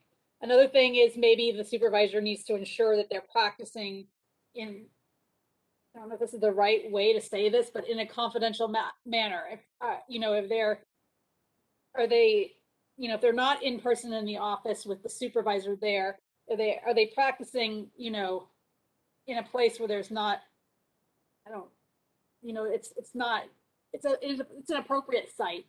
And then, you know, I think the main thing is not practicing independently. We already kind of have that built into the supervision language, but there's really an extra burden, I think, if they have not met the supervisee. So really checking in, it's not just your associate in a private practice that kind of practices independently and you bill for, and they're just kind of out on their own doing whatever. It's like you really need to have, you know, make sure that, and I don't know what the wording is, but there could be some extra criteria there. So I think one of the, you know, feedback, you know, what you're saying is about that loneliness, you know, and the isolation, you know, that they often reporting. And so, video conferencing supervision is kind of like a long distance relationship, you know, and we know how it is. And I'm serious. It's like a long distance relationship, you know, and so, you know, supervisor, supervisee, you know, should have, the kind of like, you know, the closer relationship that they're, you know, they have that safe place, you know, that are able to feel like that, you know, I can actually be, you know, really who, you know, the things that I'm open to talk about. So when you're talking about, especially for private practice, you know, that they're very, very isolated already, they could be, you know, and they technically could not, you know, practice individually, you know, or independently, you know, so without, you know, now talking about supervision law, you know, there's also, you know, that law right now that supervisor has to practice on the same site. And that is the whole point, you know, to ensure that, you know, that we have a mechanism in place, for, you know, unlike the exam setting, you know, that they have, you know, some oversight, you know, and accountability.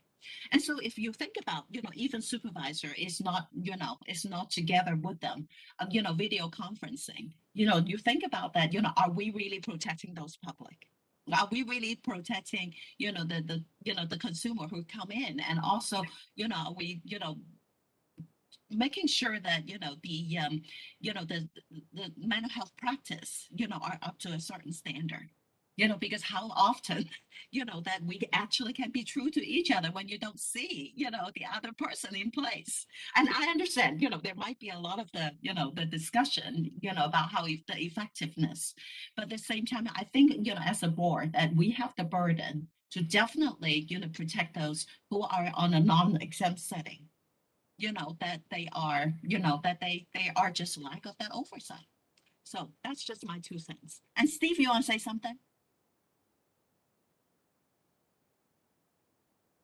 Yeah, it just kind of, I kind of like where the discussion is going, because the way I mean, personally, I think it should be opened up, expanded quite a bit for the video conferencing supervision. I do recognize, though, that, you know, the public protection part of it, you do want to make sure that the supervisee is getting proper training and such. But putting a number, 50% or whatnot, it's not going to, you know, we can't control the quality of therapy. I mean, 50%, whatever percentage, really that comes back to the supervisor to make sure, you know, is this really working out? You know, do I sense that they have are kind of like distancing from me, from the clients? Then we need to pull them back in. So we really, I think for access, I really want us to keep opening it up more. At the other part for the consumer protection, I think we really have to look at not necessarily putting more mandates on the supervisors, but like Roseanne was saying, different things somehow put it in there, but the relying on the supervisor to make sure that that supervisee is getting properly trained. They should make that decision, I believe, whether it is, if video conferencing works for them and the supervisor and the supervisee, maybe that is the best thing for them. But they should all, and that's putting a lot of trust in the supervisor. So I just tend to, I keep wanting to, tend to steer away from putting arbitrary numbers. I wish I had Jan Lee here, about 50%. I mean, he would say, what is 50% going to do for us? Is that, it does give you some, hopefully it gives me maybe more confidence that maybe they did, get better training, because maybe in-house training is better. Maybe that's, but that then reduces the access. So it's kind of a balance. And once again, we haven't received, I don't think we received any complaints over the last year concerning telehealth or video conferencing or whatnot. So, that's something to take into account. That's my 2 cents. Susan? I totally agree with Steve. I am totally against 50-50 or any number. I'm beginning to sound like what I am not, which is somebody who doesn't want government interference in anything and somebody who's an anti-vaxxer. I am not an anti-vaxxer or anything like that. But I think putting a number, for us to put a number on that is a big mistake.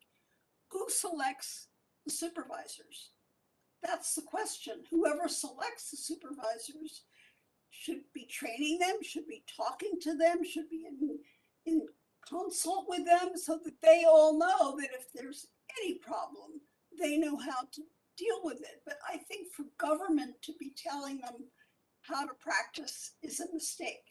So I think what we want to do is just simply open up the idea that yes, supervisors may practice telehealth when and if it's appropriate, when the pandemic is over. And it's up to the supervisors. And I wish you would tell me who does select supervisors and how they're trained. So Chris, go back to you. So maybe we look at this from a different perspective. I've heard from our public who are at the meeting, and through some of the comments that were in the survey, that not everybody is built to do video supervision. Some people need to be in the room, right? So maybe instead of talking about the number of hours, we talk about the criteria that an associate or a trainee needs to meet in order to be eligible to do video supervision. And I'm just kind of throwing out a net. I don't know what that might look like, but if there was some sort of rubric that we created, if we were able to get some information about what makes for an ideal candidate for video supervision, maybe that guides those that can handle it versus those that can't handle it. Just like we evaluate our students as they're emerging from our graduate programs and things like that. I don't know, just brainstorming. Roseanne? Roseanne, you're muted. Thanks. There are a couple of states that do require the first meeting to be in person. Maybe if some language is possible that says something like, the first meeting is in person to assess the appropriateness of the supervisee for video supervision and practice via telehealth.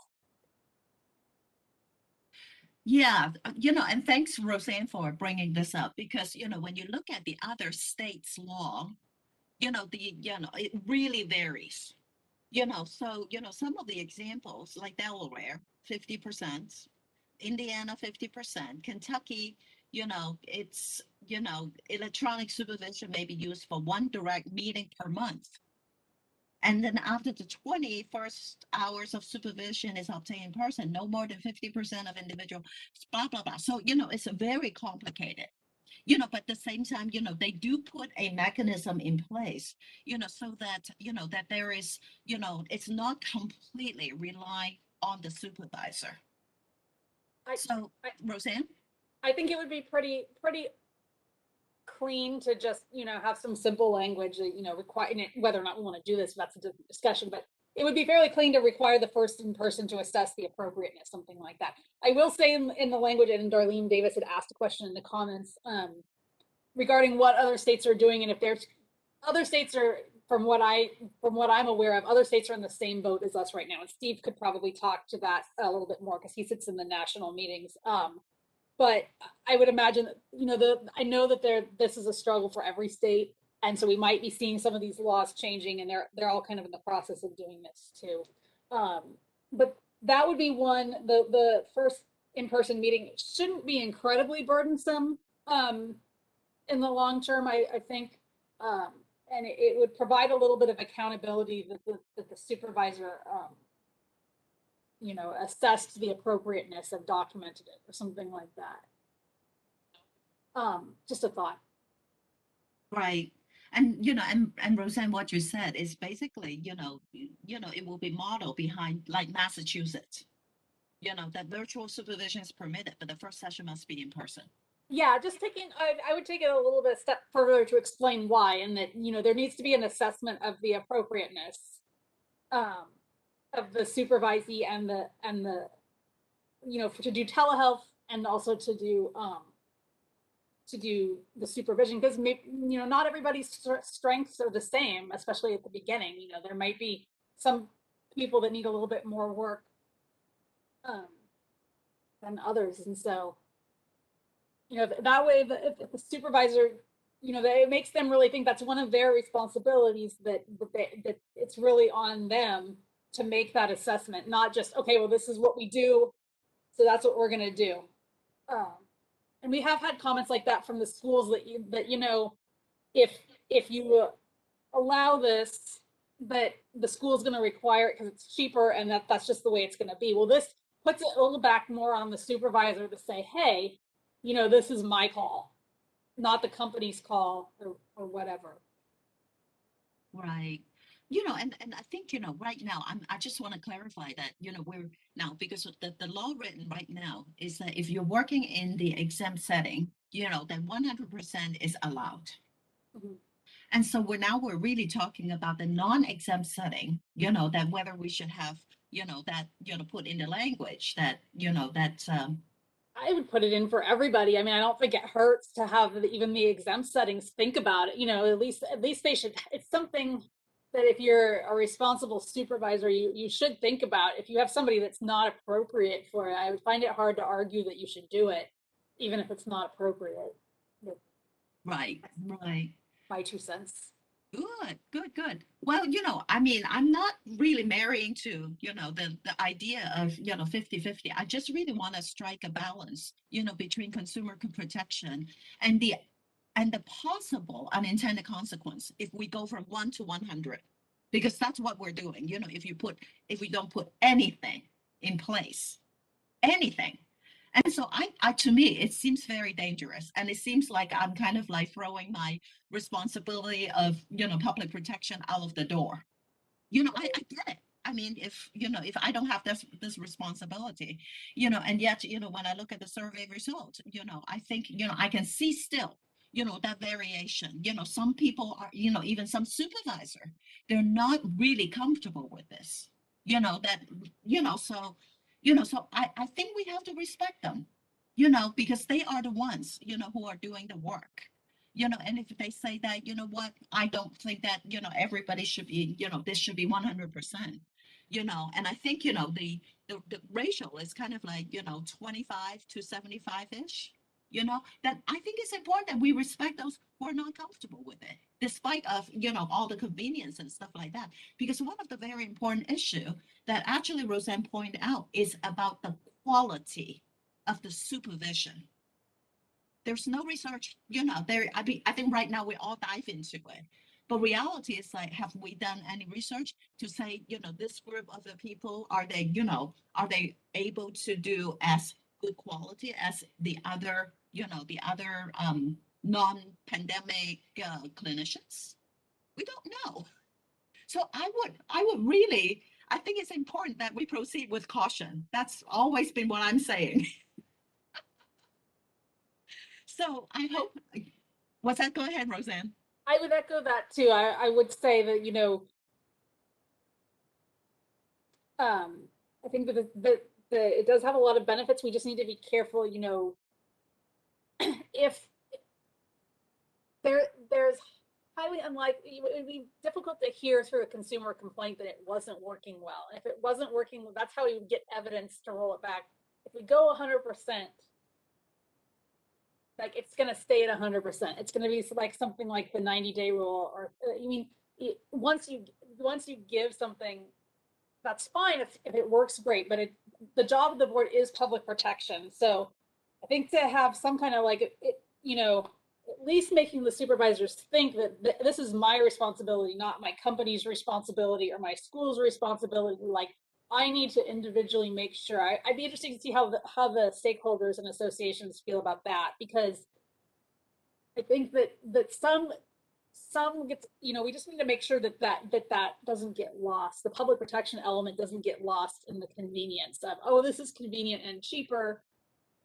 That's great. And there's a lot of other benefits too, in terms of access to other, to therapists and underserved populations. But I think we just need to really be careful in balancing that and making sure that it's not just because it's convenient that we're going to allow it, that there's some kind of, thought about the appropriateness for the client, or maybe a supervisor has a certain client that's not appropriate for, that there really is some thought that goes into that.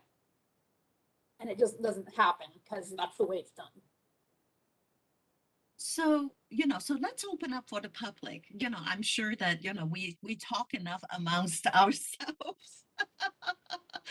And so, so I would love to hear from the association and the other public, to just give us some, some feedback. So, moderator, would you please open the Q&A panel?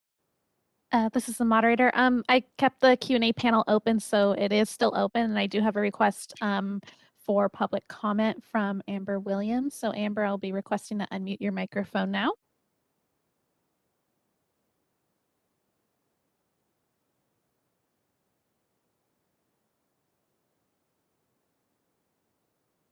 right, and you are unmuted.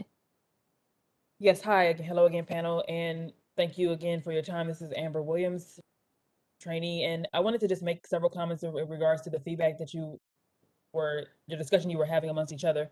One thing that is very important that I think we need to be clear is understanding that the exempt settings already are getting 100% telehealth supervision. So it's not that we're going to be just abruptly doing this. It's already an option. So why not just give it to the non-exempt settings? So it's already there. The fact that you're doing it 100% through telehealth video conference for those exempt settings. And then also, one of the things that I think is not being considered, or maybe it is, but it's kind of overshadowed, is the fact that I had mentioned to you guys, my school is kind of one of the first people doing this already, is taking into account that it doesn't have to be so much of the board responsibility, as the school is going to have some responsibility in this as well. The schools are going to, more than likely, as you see with my school, they're going to regulate more than likely that the in-person supervision and in-person services still be a part of the experience for trainees, at least for the trainees' parts.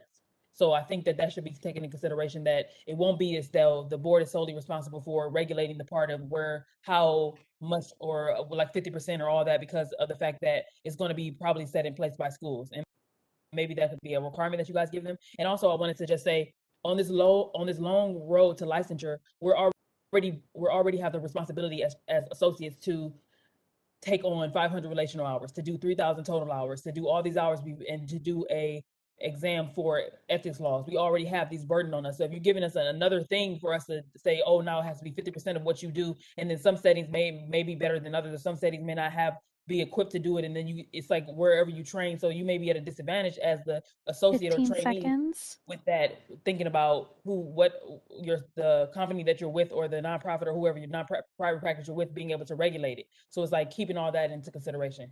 Thank you. Thank you, Amber. So anything else? Any other moderator? Yes, we have a couple more requests for public comments, so I'll just go in the order that they show up on my screen. So next will be Amber Williams. Amber, I'll be requesting to unmute your microphone now. Oh, wait, I apologize. You already had your hand raised. It'll be Alicia. My apologies. Alicia, you'll be able to, I'll request to unmute your microphone now. All right, and you are unmuted. Hello, it's Alicia Dabney, AMFT, APCC, and Provisional Art Therapist. I'm really appreciating this discussion. And what I wanted to say is that it seems to me that 50% is an arbitrary number. I'm not really connecting how it's reflective of the survey results or even supporting research. And to me, it still ignores issues of access and equity.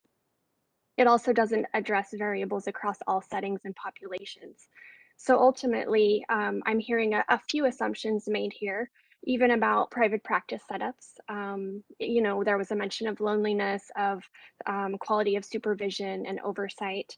And I will say that in my experience, it's actually been, you know, I think it varies. It just depends in so many ways, because I have had better supervision, oversight, and connection in a private practice setting than I have with an agency.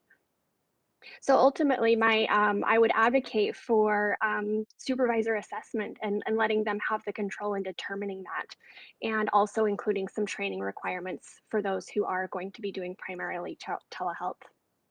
Thank you for your time. Thank you, Alicia. So it's just basically, something to discuss. Yes, it's arbitrary, but at the same time, we open up some sort of discussion. So thank you so much for your feedback. And the moderator, I think the next is Miranda. That is correct. Miranda Fury, I'll be requesting to unmute your microphone now. Hear me? All right, you are unmuted. Okay, great. So first of all, I really appreciate how carefully the board is considering this. And even though there is an urgency, it's important to do it well and in a thoughtful manner. I guess I want to say two things. I think there is a concern about quality of supervision in general, but I'm not sure that this would necessarily be the way to regulate it. I actually should I'm taking advantage of my having the mic, but I actually think taking a few CEU classes is actually not enough to make a qualified supervisor, in my opinion. But that's just my opinion, and I hope I didn't make any enemies by saying that.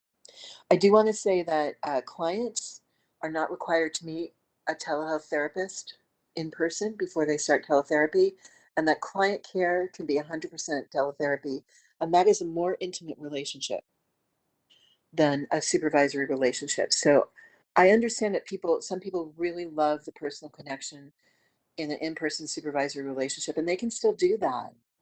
But I think that, I think Alyssa had a point. There's no actual real data that, I guess I also want to say that even what you were suggesting, Roseanne, the first meeting in person would be a barrier for me. It would probably block me from being able to participate as a clinical supervisor. It would also block people who lived in rural settings and were trying to get supervised hours. So if you do this, I hope that you will work into the law accommodation so that it's not point blank, but includes, circumstances can be taken into consideration. And what I really appreciated actually was what Roseanne was saying about, or maybe it was Chris, about 15 seconds. okay, about supervisor accountability. I think that written to the law could be very, very helpful and very appropriate. And I do really appreciate people's concerns. I'm just not sure this is exactly the way to go about it, but that's just me. All right. Thank you so much for your time and for listening to me 3 times. Thank you. Thank you so much, Miranda. So our next person. Person identified as APCC, I'll be requesting to unmute your microphone now. All right, and you are unmuted. hi there. I was going to be incognito. My name is Lisa, and I am an APCC, and I have a kind of a niche perspective. So I graduated from an online only master's program. It's out of state. So all of my education pre-pandemic was online, including supervision and clinical training. Then I started in an in-person agency here in California for my practicum while I was a student, and I saw clients in person and I had in-person supervision. And then of course the pandemic happened and all of that transitioned to online. So I have experience from both sides. I have experienced very poor supervision and very wonderful supervision in all contexts, and it really does not, isn't impacted by the mode of delivery.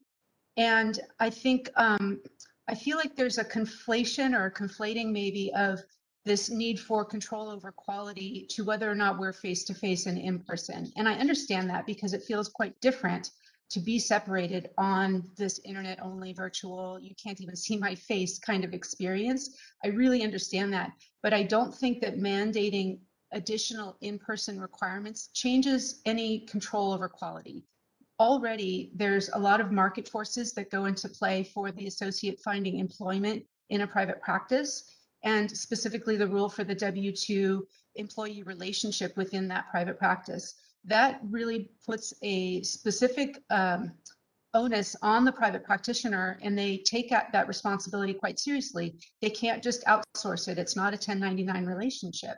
And this right there, I think, gives a lot of the kind of need for control component, at least in my experience in trying to find a site and a placement as an associate. So 15 seconds. I'm really kind of echoing a lot of the comments that I've heard from the public.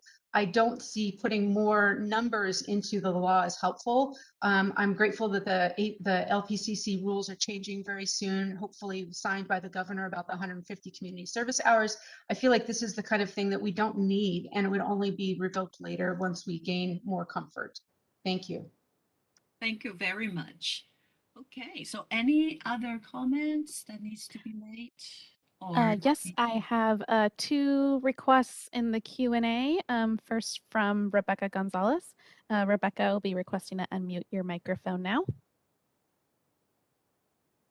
All right, and you are unmuted. Thank you. Rebecca Gonzalez, National Association of Social Workers, California chapter. I will follow Steve's direction and I will channel Jan Lee's and directly say that any number is arbitrary. I mean, anything we pick is arbitrary, which goes along with what I said before, that I don't think that is the way to go. I like where Roseanne was going, but I do agree with the last speaker that maybe in the first session the supervisor should evaluate if video conferencing is the best way to supervise this particular person. But I don't know if that first interaction has to be face to face, but I do think that assessment should be made and put the onus on the supervisor to use their professional judgment in those situations. Thank you.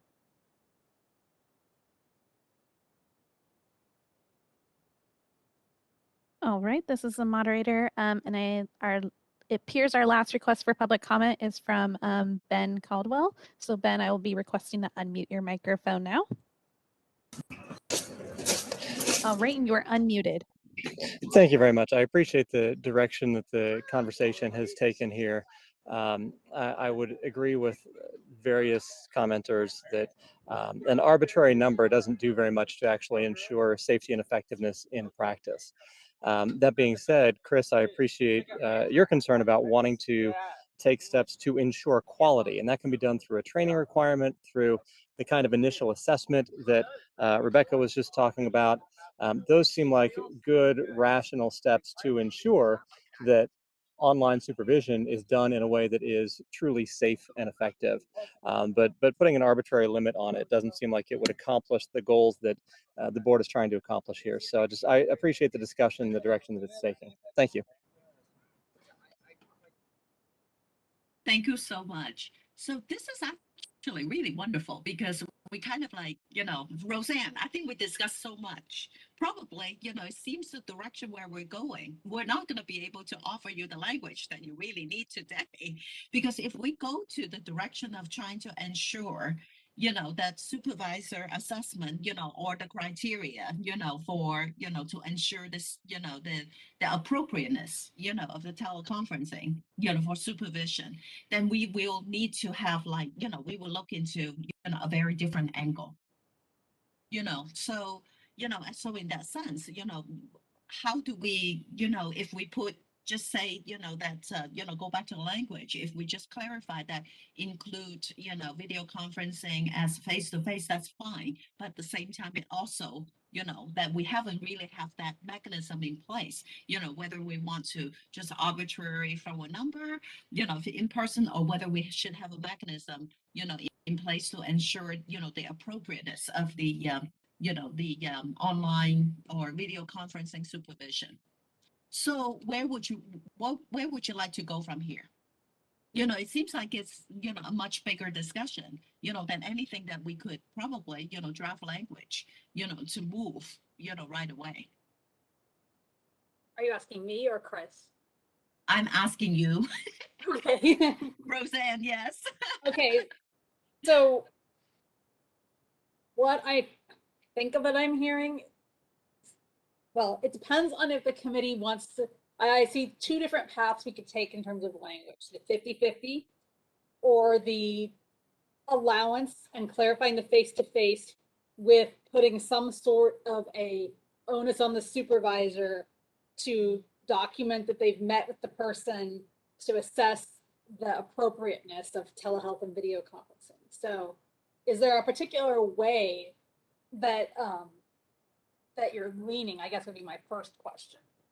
What would you like to see at this point? And then we can come back, if we draft it, we can come back and still look at the settings and kind of clarify other things. The training courses and the talking about what happens if the training is located elsewhere. There's always room to expand upon it. I think we need to sort of, we're at a crossroads. It's like, do we want to go with the 50-50 or do we want to go with the other, which is the supervisor, reminding the supervisor that they need to document that they've done the assessment. So, so right now, for, even, I don't think, in the supervision, I think that, being a supervisor myself, I think the documentation of having, somebody, an assessment, the appropriateness and that kind of stuff is absolutely new. So that you will have to really incorporate, in some other, I think there are a lot of, other details that you will have to probably put in language, and yeah.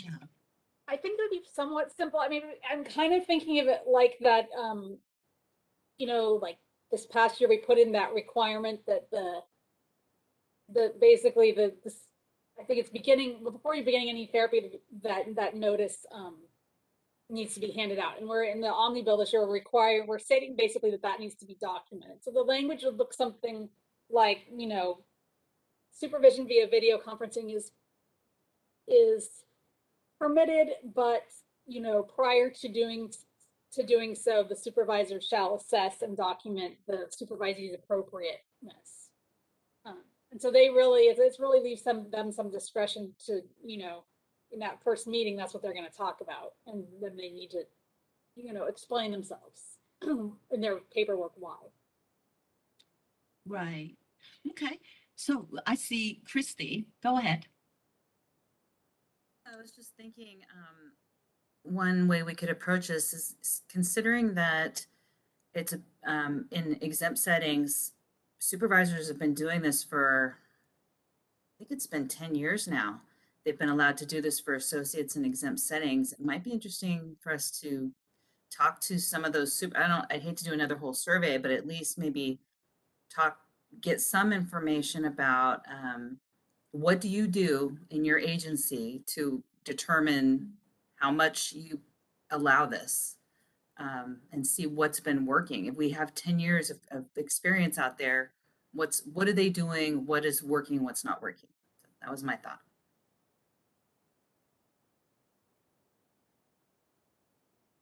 And actually, I'm also very curious about, all the other states, because they're all on the same boat.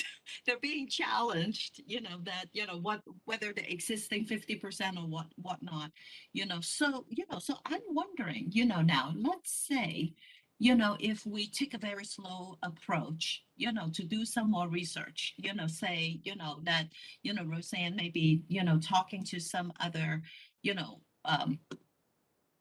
just basically, whether, we do some more, the homework, to see what has been going on, what they think about, and maybe, I don't know, so I don't like the delay method, but at the same time, it seems like, there's just so much, question, you know, and, or Roseanne, what are you thinking? I like Roseanne's, wheels is turning.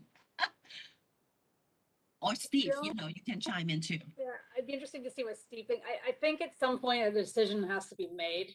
I think that, we could get that, but I don't think that you're going to find that it's a scientific. Yeah, there's probably some sort of a thought process, but I think that putting the requirement in writing, which it's not right now, really makes people think more about it. I'm guessing that you would find that the decision isn't thought very much about.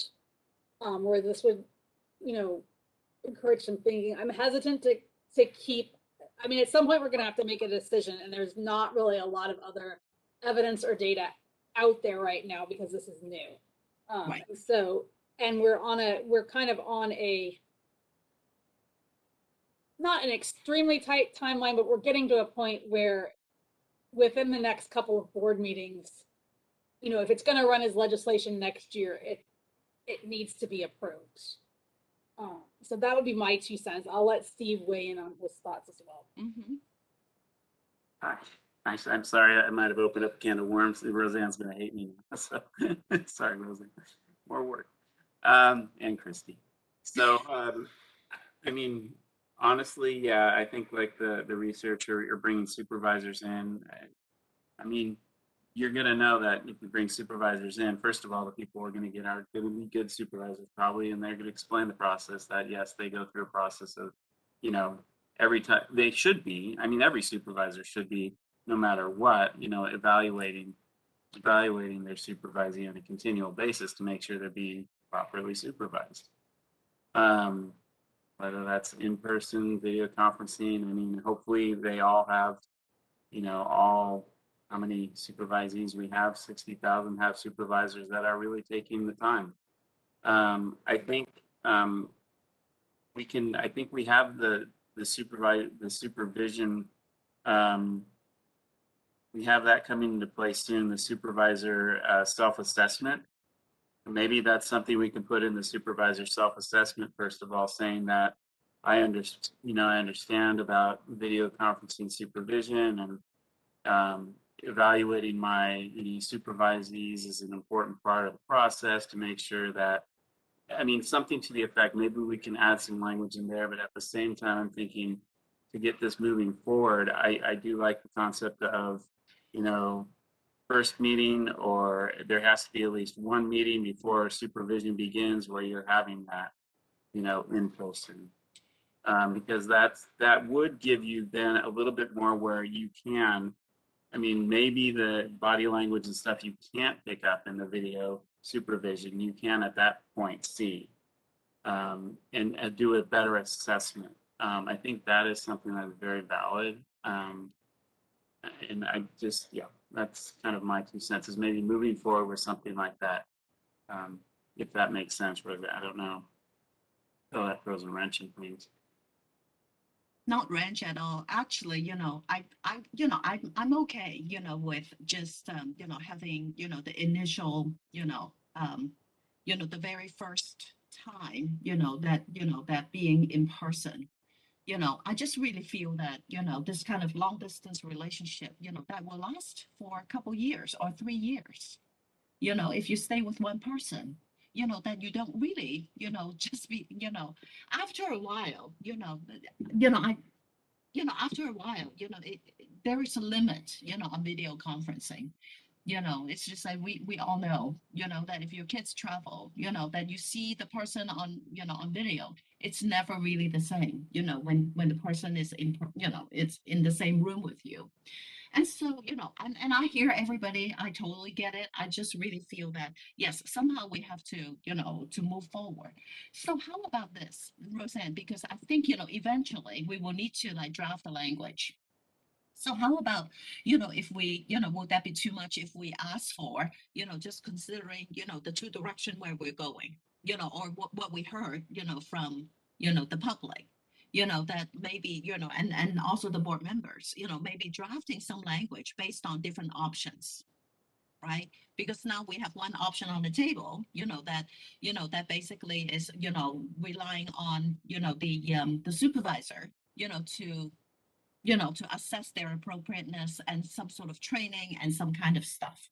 And I think, with Christy, knowing that the big supervision bill, is in the process, I think, we can probably incorporate, some of those, some of those, the discuss, some of those legislative language. And the other, the option is about like, maybe meeting the first, or adding even like the first time, that the in person, and the a supervisor, can assess the appropriateness. And then the third option, which is the most unpopular one, is, strike a portion, that supervision should be done, with, I say 50-50, but, but whether it's about like once a month or, meeting in person once a month or, meeting just like, just with a proportion. Right now, my proportion is 50-50, but that can change. But I'm just thinking that, at least we can get started, with the language, and then we can just throw them out if, it's really looking like, so untasteful. Would that work? So you want I'm hearing two options, 50-50 option, meet and then the meet first in person to assess appropriateness option. What was the third? The third one will be, actually meeting the first session in person, to assess the appropriateness. I think you said once a month too. So the 50-50, I have the 50-50 and the meeting in person, first meeting in person.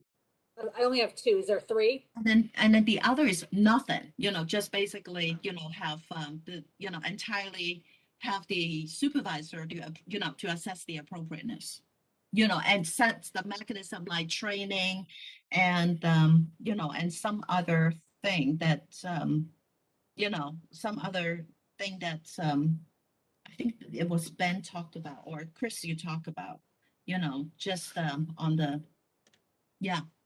Just basically, the appropriateness of the video conferencing is rest entirely on the supervisor. Without meeting one-on-one, without, the first assessment. Yeah, I think I would draft it as two options just because I'm thinking that the second language would be the same. It would just be without the meeting. Okay. I think that, yeah, unless I'm misunderstanding, I think it would just be the 50-50 option and then meet in person to assess the appropriateness via video conferencing. Right. Okay. Okay. So does it sound acceptable, board members? Yes. Not yay. Great. How about public? Are, any objection about those, having the set of languages? This is the moderator to members of the public who are currently on the line. I've opened up the Q&A feature once again for public comment. You may also use the raise hand feature to indicate that you wish to make a public comment. I'll go ahead and pause a moment to allow the public time to access that Q&A panel or raise their hands.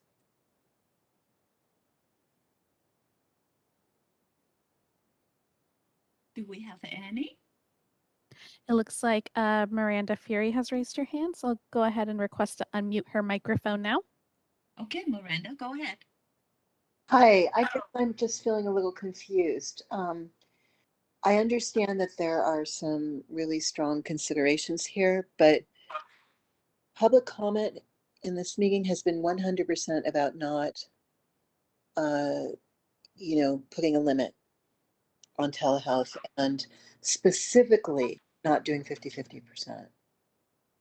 So I guess I'm feeling a little confused as to why this is moving forward in terms of the survey is pretty,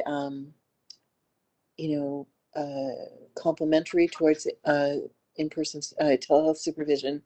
It seems like the board is talking about concerns that I'm not sure are actually rooted in fact, but more in kind of subjective opinion. And it does not address the equity concern. Thank you so much, Miranda. Okay, thank you again. Yes. So, just to answer your question, I don't think that we make any decisions. So right now we're basically just collecting, all the information, to move forward. And, and I really feel that, keeping those options open, will allow us to, really, take some time. This is not a decision about, what particular language that we will be adopting. This is really about like opening up the options and then see, there are different levels that we have to go through, so this is actually a recommendation, and to begin the discussion. So I hope this answers your question. Okay. It's just to keep the options and the discussion open and a summary of what we talked about.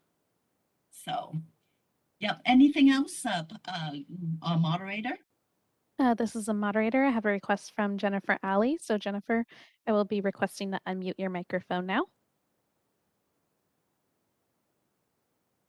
Hi, sorry, I was not being a good note taker. This is Jennifer Alley with CAMP. So just to be clear, the two options were 50-50 ratio of in-person and video supervision. And the second one was 100% virtual with initial meeting to assess the appropriateness of telehealth supervision. Are those the two options? Roseanne's nodding yes, so I think, okay, I just wanted to make sure I had it. Thank you. Okay, very good. And then, and Roseanne, the 100% virtual, we're talking about like the first meeting is in person, right? Yes, that's correct. Yes.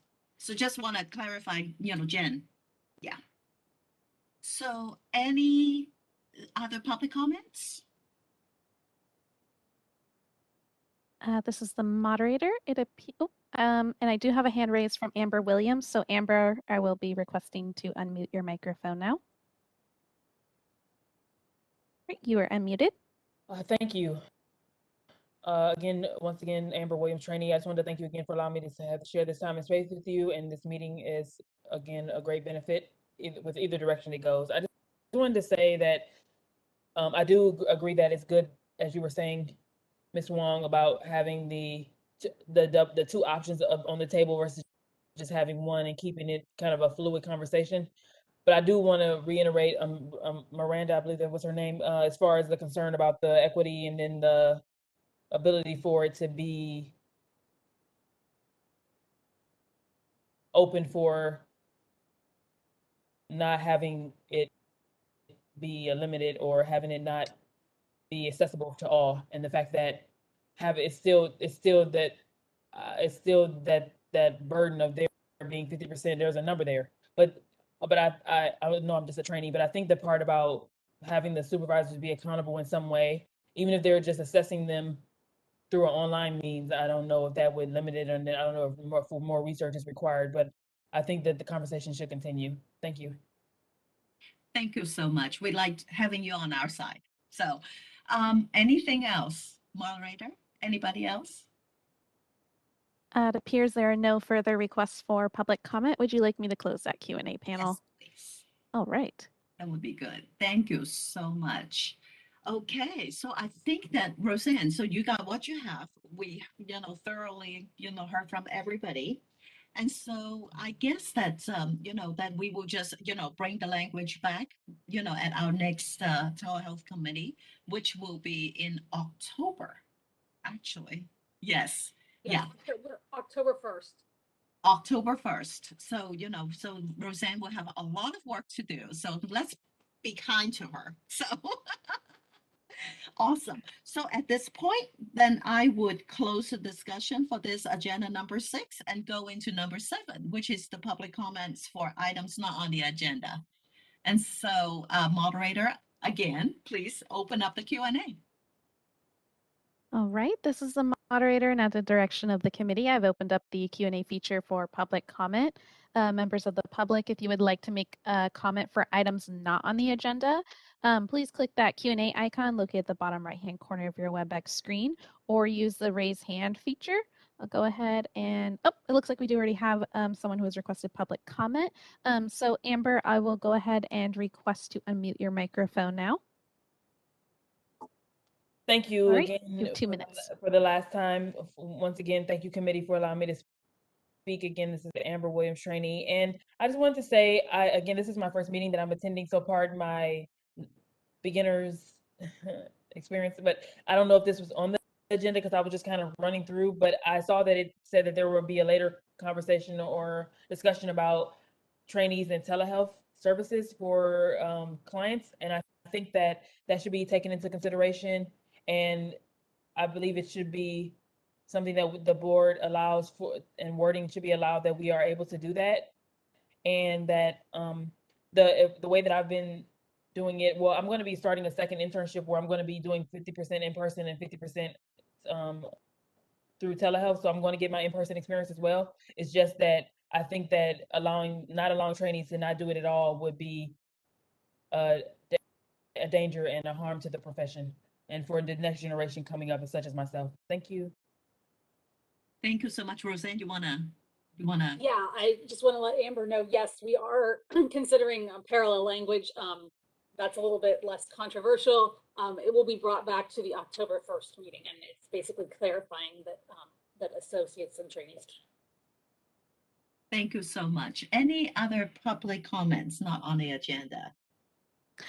This is the moderator. It appears there are no further requests for public comment. Would you like me to close that Q&A panel? Just hold, because we have the next one, which is the suggestion for further agenda items. So board members, you first to go. I see none. Public, there you go. All right. And once again, members of the public, the Q&A is open if you have any public comment. And it looks like another request for comment from Amber. So Amber, I will request to unmute your microphone now. I just thank you again. This is Amber, trainee. Thank you again, board. And I just find this very exciting. And the fact that I wanted to say that it's not on the agenda. It's just, I guess, I figured just a suggestion. It's just random. But from my experience with, because I go to an online accredited program, I get experience from other trainees from other states. And one of the things that is supposed to be different from California that I'm learning now is that we're the only state that requires trainees and associates to have all their hours completed before they take the national exam. And I think that harms us because we know we're getting the benefit of our experience. We know everything like right out of school. We have all this data and all the stuff that we've processed at the end of our school. I think it would be better if we took our exam before we had to acquire all the hours, before we had to acquire. Well, you get licensed after you get the hours, right? But you should be able to take the exam and become an associate before all the hours are required, from my perspective. Thank you. Wonderful. Thank you so much, Amber. Advocacy is fun. I'm glad you get a little dose of it. So any other public comments? There are no further requests for public comment. Would you like me to close the Q&A panel at this time? Yes, please. Thank you so much. So I think it comes to our item number 9, our everybody's favorite item, which is adjournment. The time now is 4:49 p.m. And thank you all so much for attending this telehealth committee. We so appreciate your feedback and your tuning with us, and more to come. And so please come back next time. Thank you so much and have a wonderful weekend if you don't have to work Friday. Bye.